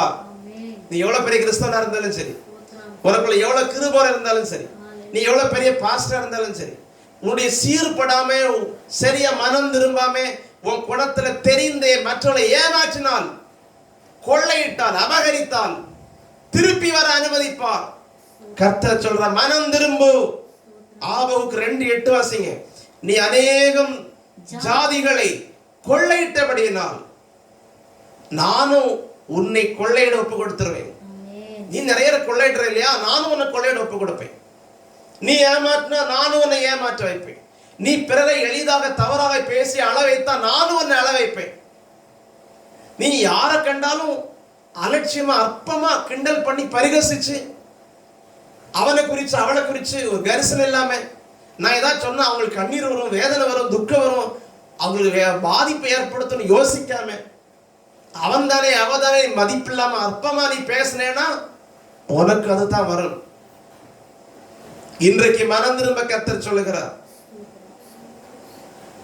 மற்ற குடும்பங்களுக்கு நன்மை வரும்போது, யாருக்காவது ஒரு படிப்புல ஒரு உயர்வு வரும்போது பொறாமை கொண்டிருக்கியா, நீ இந்த படிப்பு கெடுத்திருக்கியா என்று கர்த்தர் கேட்கிறார்.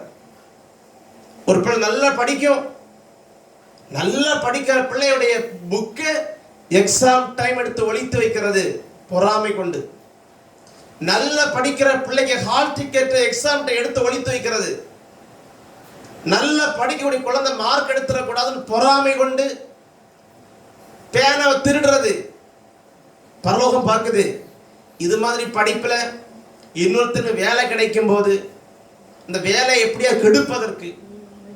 இது போல ஒரு திருமண காரியம் நடக்குது, விசாரிக்கிற அவங்ககிட்ட வந்து அந்த பையன் நல்லா இருக்கு, நல்லவன் தானா, அந்த பொண்ணு நல்லவளான்னு விசாரிக்க வரும்போது பொறாமை கொண்டு இல்லாத காரியத்தை எல்லாம் நீ சொல்லிக் கொடுத்து திருமணத்தை தடுத்திருக்கிறாயே. கிறிஸ்தவனே, ஆவிக்குரியவளே, உன்னை பார்த்து கர்த்தர் கேட்கிறார்.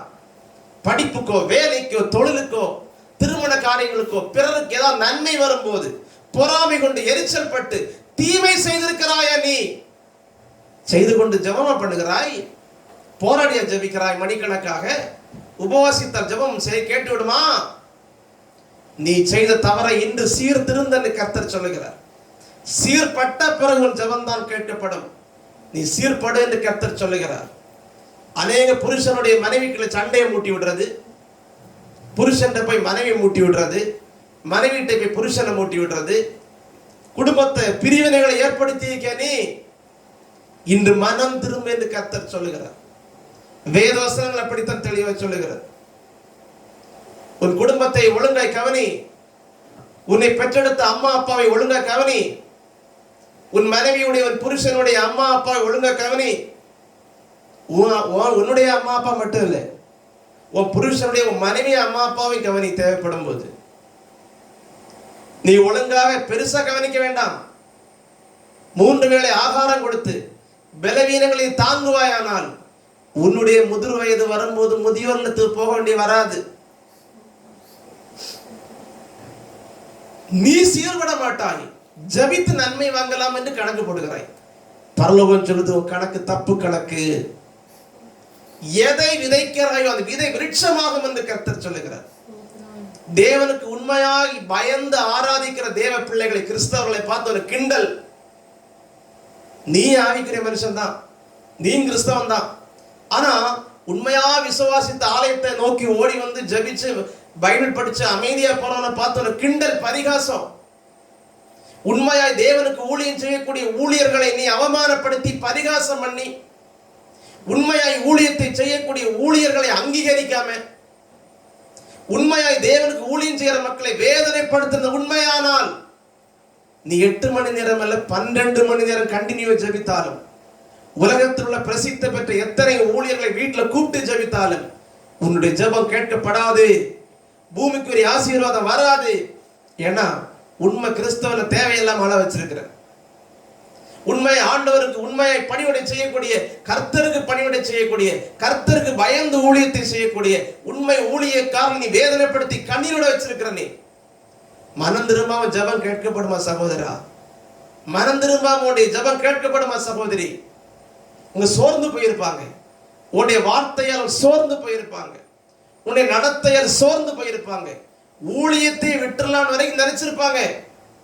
எரேமியாவுடைய புத்தகத்தில் படிச்சு பாருங்க, 19 அதிகாரத்தில் எரேமியாவுடைய புத்தகத்தை படியுங்கள். 1 முதல் 20 வரை வீட்டில் படியுங்கள். நேரம் இல்லை, நிறுத்த வேண்டி இருக்கிறது. எரேமியாவுடைய புத்தகம் 19ஆம் அதிகாரம் 1 முதல் 20 வரை நீங்கள் படித்தால் பதட்டமான வார்த்தைகள் இருக்கிறது. பதட்டமான வார்த்தைகள். எரேமியா 19 அதிகாரம் 14 15ல எரேமியா தீர்க்க தரிசனம் சொல்றாரு, கீழ்ப்படியப்பா, இருதயத்தை கடினப்படுத்தாத, கீழ்ப்படி. கீழ்ப்படின்னு சொன்னது அவங்களுக்கு பிடிக்கல. எரேமியா 20ஆம் அதிகாரம் 1 2 வசனம் படிச்சா அங்க சபையில ஆலயத்துல முக்கியமான ஒரு மனுஷன் பஸ்கூர் எரேமியாவுடைய கன்னத்துல அடிச்சு போட்டான். ஆமா, சத்தியத்தை சொன்னதுனால நான் சத்துருவானேனோ பவுல் கேட்கிறார். அநேகருக்கு சத்தியத்தை சொன்ன சத்துருவாயிருவாங்க. அவளுக்கு தேவை கள்ள தீர்க்க தரிசனம், கள்ள உபதேசம். இவர்கள் தவறுகளை தொடாத பிரசங்கம் தான் கேட்கிறாங்க. இல்லை இல்லை, எரேமியா கண்டதை சொன்னான், எரேமியா தேவன் சொன்னதை சொன்னான். உடனே அவனை அடித்தார்கள், அவமானப்படுத்தினார்கள். 1 2 வசனம் படிச்சு ஜெயில போட்டார்கள், சிறைச்சாலையில் போட்டாங்க. அடி கொடுத்து ஜெயில போட்டது யார்? திருச்சபையில் உள்ள முக்கியஸ்தர்கள். என்ன நடந்தது தெரியுமா? எரேமியா சோர்ந்து போனான். 7 8 9 படித்தால், எப்பா உமக்காகத்தானே ஊழியம் பண்ணினேன், நான் பொறுமையா அமைதியா தானே இருந்தேன், நீர் தானே நீ போய் சொல்லு, தீர்க்க தரிசனம் சொல்லு, அவனுக்கு உபதேசம் கொடு, அவனுக்கு பிரசங்கம், நீர் தானே வார்த்தையை தந்தீர், நான் இனி உமக்கு ஊழியமே பண்ண மாட்டேங்கிறான். 9 வசனம் படிச்சு பாருங்க. ஆதலால் நான் அவரை பிரஸ்தாபம் பண்ணாமலும் இனி கர்த்தருடைய நாமத்திலே பேசாமலும் இருப்பேன் என்றே, இனிமேல் கர்த்தருடைய நாமத்திலே ஒரு காரியம் சொல்ல போமாட்டேன் என்றும். ஆனாலும் எரேமியா அப்படி ஒரு முடிவெடுத்துறாரு, இனி ஊழியமே பண்ண மாட்டேன், இனி யார்கிட்ட தீர்க்க தரிசனம் சொல்ல போமாட்டேன், அவன்கிட்ட இந்த மாதிரி அட்வைஸ் பண்ண போமாட்டேன், உபதேசம் பண்ண போமாட்டேன், நீர் சொன்னதை செய்ய மாட்டேன், உமக்காத்தானே அப்பா ஓடுனே, உமக்காத்தானே ஊழியத்தை பண்ண போனேன், அவன் நல்லா இருக்கணும்னு தானே நான் கடிந்து கொண்டு பிரசனம் பண்ணினேன், அவன் நல்லா இருக்கணும்னு தானே கர்த்தர் காட்டினதெல்லாம் சொன்னேன், அந்த குடும்பம் நல்லா இருக்கணும்னு தானே அவனுடைய தவறுகள் எல்லாம் தீர்க்க தரிசனம் சொன்னேன், என்னை அடித்து ஜெயில போடுறாங்கப்பா, என்னை நிந்தித்து அவமானப்படுத்துறாங்கப்பா, உம்முடைய ஊழியத்தையே நான் செய்ய மாட்டேன். அந்த கர்த்தர் விடுவாரோ? அடுத்த லைன் சொல்லுது, அவருடைய வார்த்தை என் எலும்புகள் அடைபட்ட போது எரிகிற அக்கினியை போல என் இருதயத்தில் இருந்தது. வசனம் சொல்லு தெரியுமா? நான் ஊழியமே பண்ண மாட்டேன், தீர்க்க தரிசனம் சொல்ல போக மாட்டேன், இனி சபையில போய் கடிந்து பேச மாட்டேன், எல்லா பாஸ்டர் சொல்ற மாதிரி நானும் பாலிசா உன்னை ஆசீர்வதிப்பா, உன்னை மேன்மைப்படுத்துவா, உன்னை கீழாக்க மாட்டா, உன்னை மேலாக்குவா, உனக்கு எல்லாம் தருவா, அப்படி சொல்ல போறேன். ஏன்னா நல்லா சொல்லி அடிதானே வாங்கினேன், ஜெயில் தானே கிடைச்சது எனக்கு, யாரும் என்ன அங்கீகரிக்கலையே, ஒரு பாஸ்டரா தீர்க்க தரிசனம் அங்கீகரிக்கலையே. அப்படி எதையுமே பதறும் பொழுது கர்த்தர் சொல்ற, என்னப்பா என்ன, அவன் அங்கீகரிக்கிறானோ இல்லையோ நான் உன்னை அங்கீகரிக்கிறேன், சபை உன்னை அங்கீகரித்ததோ இல்லையோ நான் உன்னை அங்கீகரிக்கிறேன், நீ சொன்ன பிரசங்கத்தை, நீ சொன்ன தீர்க்க தரிசனத்தை அவன் கேட்டு கீழ்ப்படிந்தானோ இல்லையோ நான் உன்னை அங்கீகரிக்கிறேன், தாயின் வயிற்றில் இருந்தே உன்னை பரிசுத்தப்படுத்தி இருக்கிறேன். எரேமியா சொல்றாரு, ஆண்டவர் சொன்ன வார்த்தையை நிறுத்த மாட்டேங்கிறார், நான் போக மாட்டேன்னு சொல்ல மாட்டேன்னாலும் திரும்ப திரும்ப வார்த்தையை தந்து கொண்டே இருக்கிறார். நான் கட்டுப்படுத்த என் எலும்புகள் எல்லாம் தீபிடிக்குது. எரேமியா ஒரு காரியம் புரியும் உங்களுக்கு? ஊழியர்களை அவமானப்படுத்தி பரிகசித்து கிண்டல் பண்ணி அற்பமாய் பேசி அங்கீகரிக்காம அவளை கண்ணீர் விட வைத்தால் நீ சீர்படணும். ஊழியக்காரன் சோர்ந்தாலும் கர்த்தர் மறுபடியும் எழும்ப வைப்பார். சூறை செடிகளை போய் படுத்திருந்தாலும் எலியாவுடைய ஓட்டத்தை நிறுத்த முடியாது, கர்த்தர் தூக்கி விடுவார். ஏன்னா ஊழியத்துக்கு அழைத்தது நீங்கள் அல்ல, ஒரு மனுஷனை ஊழியத்துக்கு பிரித்தெடுத்தது மனுஷன் அல்ல, சபை அல்ல பிரித்தது. ஊழியக்காரரை பிரிப்பது பரிசுத்த ஆவியும் ஆண்டவரும். ஆண்டவர் தாயின் கருவலை பிரித்தெடுக்கிறார் ஊழியத்திற்கு என்று. அதுக்கப்புறம் ஆண்டவர் ஊழியத்திற்கு என்று பரிசுத்த ஆவியால் பிரித்தெடுத்து தெளிவா சொல்றாரு. மனுஷனா பிரிக்கிறது, தேவன் பிரித்தது உண்மையானால், அழைத்தது உண்மையானால், நீங்கள் கீழ்ப்படியாம அங்கீகரிக்காம சோர்வடை பண்ணினாலும் அடுத்த நிமிஷம் கர்த்தர் மறுபடியும் சார்ஜ் பண்ணி ஊழியத்தை பண்ணுவார். ஆனால் கீழ்ப்படியாம வேதனைப்படுத்தின பாடு அந்தோ பரிதாபம். வசனங்களை போட்டிருக்கு பாருங்க. 6ஆம் வசனம் பாருங்க. பஸ்கூரை அடிச்ச நீ எனக்கு அடியோட வச்ச, அப்படித்தானே? நீயும் உன் வீட்டாரும் சிறைப்பட்டு போவீர்கள். அவ்வளவுதான். மனம் திரும்ப கர்த்தர் சொல்லுகிறார். எல்லாரும் எளிமையா உன வாயிருக்குன்னு ஏதாவது பேசுறியா? நீ மோசமா பேசிடுவியா? கிண்டல் பண்ணுவியா? பரிகாசம் பண்ணுவியா? இல்லாததையும் போட்டு கொடுத்து தப்பான முறையில் பேசுவியா? விசுவாசி என்றும் இல்லை, ஊழியக்காரனும் என்று இல்லை, அப்புறம் அவிசுவாசி இல்லை. உன்னுடைய வாயின் பலனால் திருப்தி அடைவாய், உன் கையின் கிரியின்படி தான் திருப்தி அடைவாய். நீ எதை விருட்சமாய் விதைக்கிறாயோ அந்த விதை தான் விருட்சமா வளரும். சீர்படாமல் ஜெபம் ஜெபம் என்று ஏமாந்து கொண்டிருந்தால் இன்று கர்த்தர் சொல்லுகிறார், நீ சீர்பட உன்னை தாழ்த்தி ஒப்பு கொடுத்தால் அவர் இரத்தம் கொண்டு உன்னை சுத்திகரித்து பாவமற்ற மனுஷனாய் பரிசுத்தமாக்கி உன் ஜெபத்தை கர்த்தர் கேட்டு பலன் தருவார். இதைத்தான் கர்த்தர் சொல்லுகிறார். ஏசாயா என்ற புத்தகத்திலே 64ஆம் அதிகாரம் 6, 7, 8 வாசித்தால் வாசிங்கள் பார்க்கலாம். நாங்கள் அனைவரும் தீட்டானவர்கள் போல இருக்கிறோம். எங்களுடைய நீதிகள் எல்லாம் அழுக்கான கந்தை போல இருக்கிறது. நாங்கள் அனைவரும் இலைகளைப் போல உதிர்கிறோம். நேரம் சென்று விட்டது. வசனம் சொல்லுது, நாங்கள் அனைவரும் தீட்டானவர்கள் போல இருக்கிறோம். எங்களுடைய நீதிகள் எல்லாம் அழுக்கான கந்தை. எனக்கு அது இருக்கு இது இருக்கு நீதி சொல்லக்கூடிய அவ்வளவு அழுக்கான கந்தை மாதிரி தன் பாவத்தை உணர்கிறார்கள். கிறிஸ்தவனே கிறிஸ்தவளே, சீர்படுகிறவன் தன் தவறை உணருவான். தான் பாவி இல்லை என்று மறைக்கிறவன் வாழ்வடைய மாட்டான். அறிக்கை செய்து விட்டுவிட தன்னை உண்மையாய் பாவி என்று ஒத்துக்கொள்கிறவன் இரக்கம் பெறுவான். ஏசாயாவின் காலத்தில் பாருங்கள், நாங்கள் அனைவரும் தீட்டானவர்கள் போல் இருக்கிறோம். எங்கள் நீதிகள் எல்லாம் அழுக்கான கந்தை போல் இருக்கிறது. எங்கள் அக்கிரமங்கள் காற்றை போல் எங்களை அடித்து கொண்டு போகிறது. கடைசி வார்த்தை சொல்றாரு பாருங்க, தேவரீர் உம்முடைய முகத்தை எங்களை விட்டு மறைத்து அக்கிரமத்தின் நிமித்தம் கரையை பண்ணுகிறேன். வேண்டாப்பா, இப்போதும் கர்த்தாவே நீர் எங்களுடைய பிதா. 8ஆம் வசனம் சொல்றது ஏசாயா 64:8. நீர் எங்களுடைய பிதா, நாங்கள் களிமண், நீர் எங்களை உருவாக்குகிறவர், நாங்கள் அனைவரும் உடைய கரத்தின் கிரியை. ஏசப்பா, என் வாயும் தப்பானது பேசியிருக்கு, என்னுடைய குணத்திலையும் சுபாவத்திலையும் தப்பானது செஞ்சிருக்கேன், மன்னிச்சிருங்க ஏசப்பா, வந்துடுறேன் ஏசப்பா. நான் களிமண், நீர் உருவாக்குற குயவன். எதெல்லாம் தப்பா பேசணும் தப்பா செஞ்சனோ மன்னிப்பு கேட்கிறேன் ஏசப்பா, என்னை மன்னியும். நான் கிறிஸ்தவன் என்று மமதையிலே, ஆவிக்குரிய மனுஷன் மனுஷன் என்ற மமதையிலே, நாம பெந்தைகோஸ்தே விசுவாசி என்கிற ஒரு தைரியத்திலே, துணிகரத்திலே, நான் ஒரு பாஸ்டர், ஊழியத்தை செய்யக்கூடிய மனுஷன், ஊழியக்காரி என்கிற அந்த ஒரு துணிகரத்திலே நிறைய தப்பு செஞ்சிருக்கப்பா, மன்னியேசப்பா. நான் களிமண்ணா ஒப்பு கொடுத்துறேன், நீர் தான் குயவன். எங்கெல்லாம் தப்பு இருக்கோ சீர்படுத்தி ஒரு புதிய உருவமா பிடிச்ச மாதிரி செஞ்சு தந்துருங்கப்பா. தன்னை அர்ப்பணிக்கும் போது ஏசாயா 55:7 சொல்லுது, துன்மார்க்கன் தன் வழியையும் அக்கிரமக்காரன் தன் நினைவுகளை விட்டு கர்த்தரிடத்தில் திரும்ப கடவன், அவன் மேல் மனதுருகுவார். நம்முடைய தேவனத்திற்கே திரும்ப கடவன், மன்னிக்கிறதுக்கு தயை பெருத்திருக்கிறார். இந்த கர்த்தர் சொல்றார், பொறாமையா, எரிச்சலா, தீமை செய்யக்கூடிய மனசா அநேகரை கண்ணீரோட வச்சிருக்கேன்னா இன்று உனக்கு ஒரு நல்ல வாய்ப்பு. நீ பாவத்தை உணர்ந்து மனம் திரும்புவதற்கு நல்ல வாய்ப்பு. உன்னை சீர்படுத்தி கொள்ள நல்ல ஒரு தருணம் தந்திருக்கிறார்.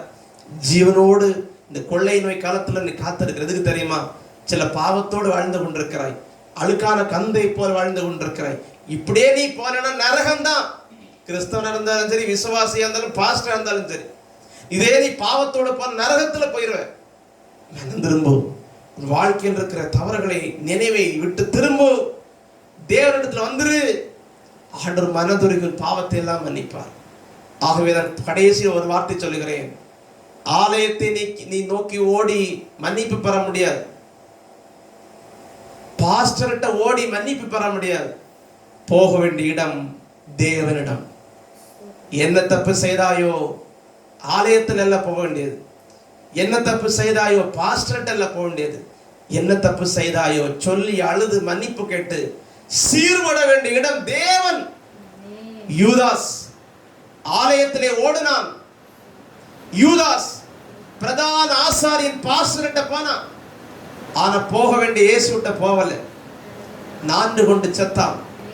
பேதுரு போன இடம், போக வேண்டிய இடத்துல போய் மனம் கசந்து அழுதான். கர்த்தர் அவனை சீர்படுத்தி ஒரு பெரிய அப்போஸ்தலனாய் நிறுத்தவில்லையா? இயேசுவை தெரியாதுன்னு சொன்ன சபிச்சவனையே கர்த்தர் உருவாக்கலையா? இன்றைக்கு பரம குயவன் இருக்கரம் குப்பி அழைக்கிறார், இருக்கரம் நீட்டி உங்களை வரவேற்க காத்திருக்கிறார். சீர்படுங்கள், மனம் திரும்புங்கள். இப்படியே வாழ்ந்து கொண்டு ஜெபித்து நன்மை பெறலாம் என்று கனவு காணாதே. ஜபம் நிபந்தனைக்குட்பட்டது. முதல்ல ஜபமா அர்ப்பணமா? அர்ப்பணம் தான் பெருசு. 2 ஜபமா கீழ்ப்படுதலா? கீழ்ப்படுதல் பெருசு. இன்றைக்கு ஜபமா சீர்படுதலா? சீர்படுதல் தான் பெருசு.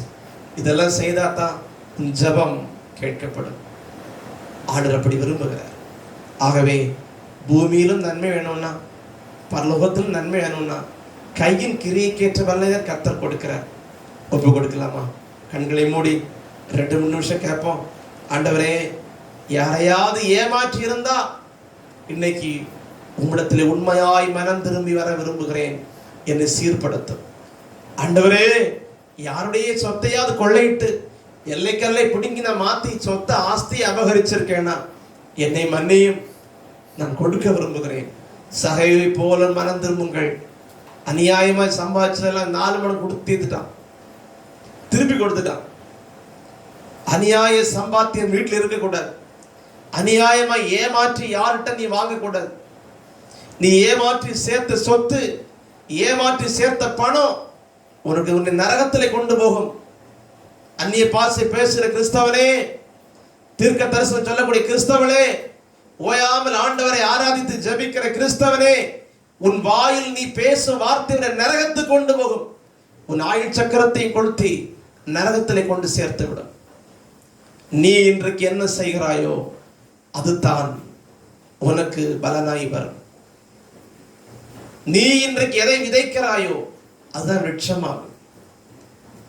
நீ ஏதாவது செய்துவிட்டு உனக்கு மட்டும் தீமை செஞ்ச உனக்கு நன்மை வரணும்னு ஆசைப்படுறிய, தப்பு இல்லையப்பா.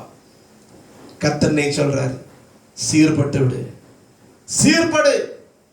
யாரையும் வேதனைப்படுத்தும்படி பேசாதே. இனிமேல் யாரையும் கண்ணீர் சிந்துவதற்கு காரணமாய் இருக்காதே. அது சாபம். காரணத்தோடு உள்ள சாபம் பலிக்கும், காரணம் இல்லாமல் போடும் சாபம் பலிக்காது. நீ கண்ணீர் விட வைத்தாயானால் கண்ணீர் விட்டவன் சபித்தல் பலிக்கும். யாரை ஏமாற்றாதே, ஏமாற்றப்படுவாய். யாரை மோசம் போக்காதே, மோசம் போக்கப்படுவாய். வேண்டாம், யாரையும் அவதூறாய் பேசாதே. நீ எல்லாரையும் சந்தோஷப்படுத்துறவனா இரு, யாரையும் அளவிக்கிறவனா இருக்காத. எரேமியா போல அநேக ஊழியர்கள் ஊழியத்தை செய்யாம சோர்ந்து போக அளவுக்கு காரணமா நீ இருக்காத. இனி ஊழியம் பண்ண மாட்டேன்னு எரேமியா சொல்ற மாதிரி ஏதாவது ஊழியர்கள் சொல்லும்படி நீ பேசி இருக்கிறாயா? ஒரு குணத்துல சுபாவத்தை இருக்குதா? இன்னைக்கு மன்னிப்பு கேட்டு ஓடிப்போ, மன்னிப்பு கேளு. தேவ சமூகத்தில் அழுது புலம்பு உருளு, புரண்டு மன்னிப்பு கேள், சீர்படு. அப்போதான் ஜெபம் கேட்கப்படும். கர்த்தர் உன்னை உற்று கவனிக்கிறார். நாளை என்பது உன்னாள் அல்லவே, கிருபை நாளை கருத்தா எண்ணி இன்றே வந்திடு. நாளை என்பது உன்னாள் அல்லவே, கிருபை நாளை கருத்தா எண்ணி இன்றே வந்திடு. பாவம் உன்னையே நரகில் சேர்க்குமே, பாவம் உன்னையே நரகில் சேர்க்குமே. புண்ணிய நதி இயேசு ரத்தமே, புண்ணிய நதி இயேசு ரத்தமே. கிருபை காலம் இது, கிருபை காலம். இயேசு வண்டை வந்திட இது ஏற்ற காலம். கிருபை காலம், இது கிருபை காலம். இயேசு அண்டை வந்திட இது ஏற்ற காலம். காலத்தை வீணாய் கடத்தி செல்லாதே, நீ கேட்கும் வசனம் நியாயம் செய்யும் நாள் சமீபமே. காலத்தை வீணாய் கடத்தி செல்லாதே, நீ கேட்கும் வசனம் நியாயம் செய்யும் நாள் சமீபமே.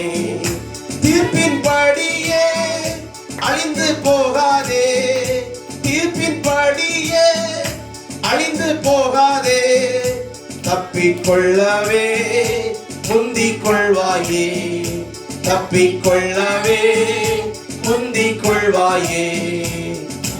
இன்பலன் நரகம் என்றடி ஓடும் நண்பனே, சற்றே நின்றிடு. பாவம் போக்கும் புண்ணிய நதி இயேசு ரத்தமே, பாவம் போக்கும் புண்ணிய நதி இயேசு ரத்தமே. நாளை என்பது உன்னாள் அல்லவே, கிருபை நாளை கருத்தாய் எண்ணி இன்றே வந்திடு. நாளை என்பது உன்னாள் அல்லவே, கிருபை நாளை கருத்தாய் எண்ணி இன்றே வந்திடு. பாவம் உன்னையே நரகில் சேர்க்குமே, பாவம் உன்னையே நரகில் சேர்க்குமே. மீட்பை பெற்றிட மீட்பரிடம் வா, மீட்பை பெற்றிட மீட்பரிடம் வா. பாவத்தின் பலன் நரகம் என்றடி ஓடும் நண்பனே, சற்றே பாவம் போக்கும் புண்ணிய நதி இயேசு ரத்தமே, பாவம் போக்கும் புண்ணிய நதி இயேசு ரத்தமே. கிருபை காலம், இது கிருபை காலம். இயேசு அண்டை வந்திட இது ஏற்ற காலம். கிருபை காலம், இது கிருபை காலம்.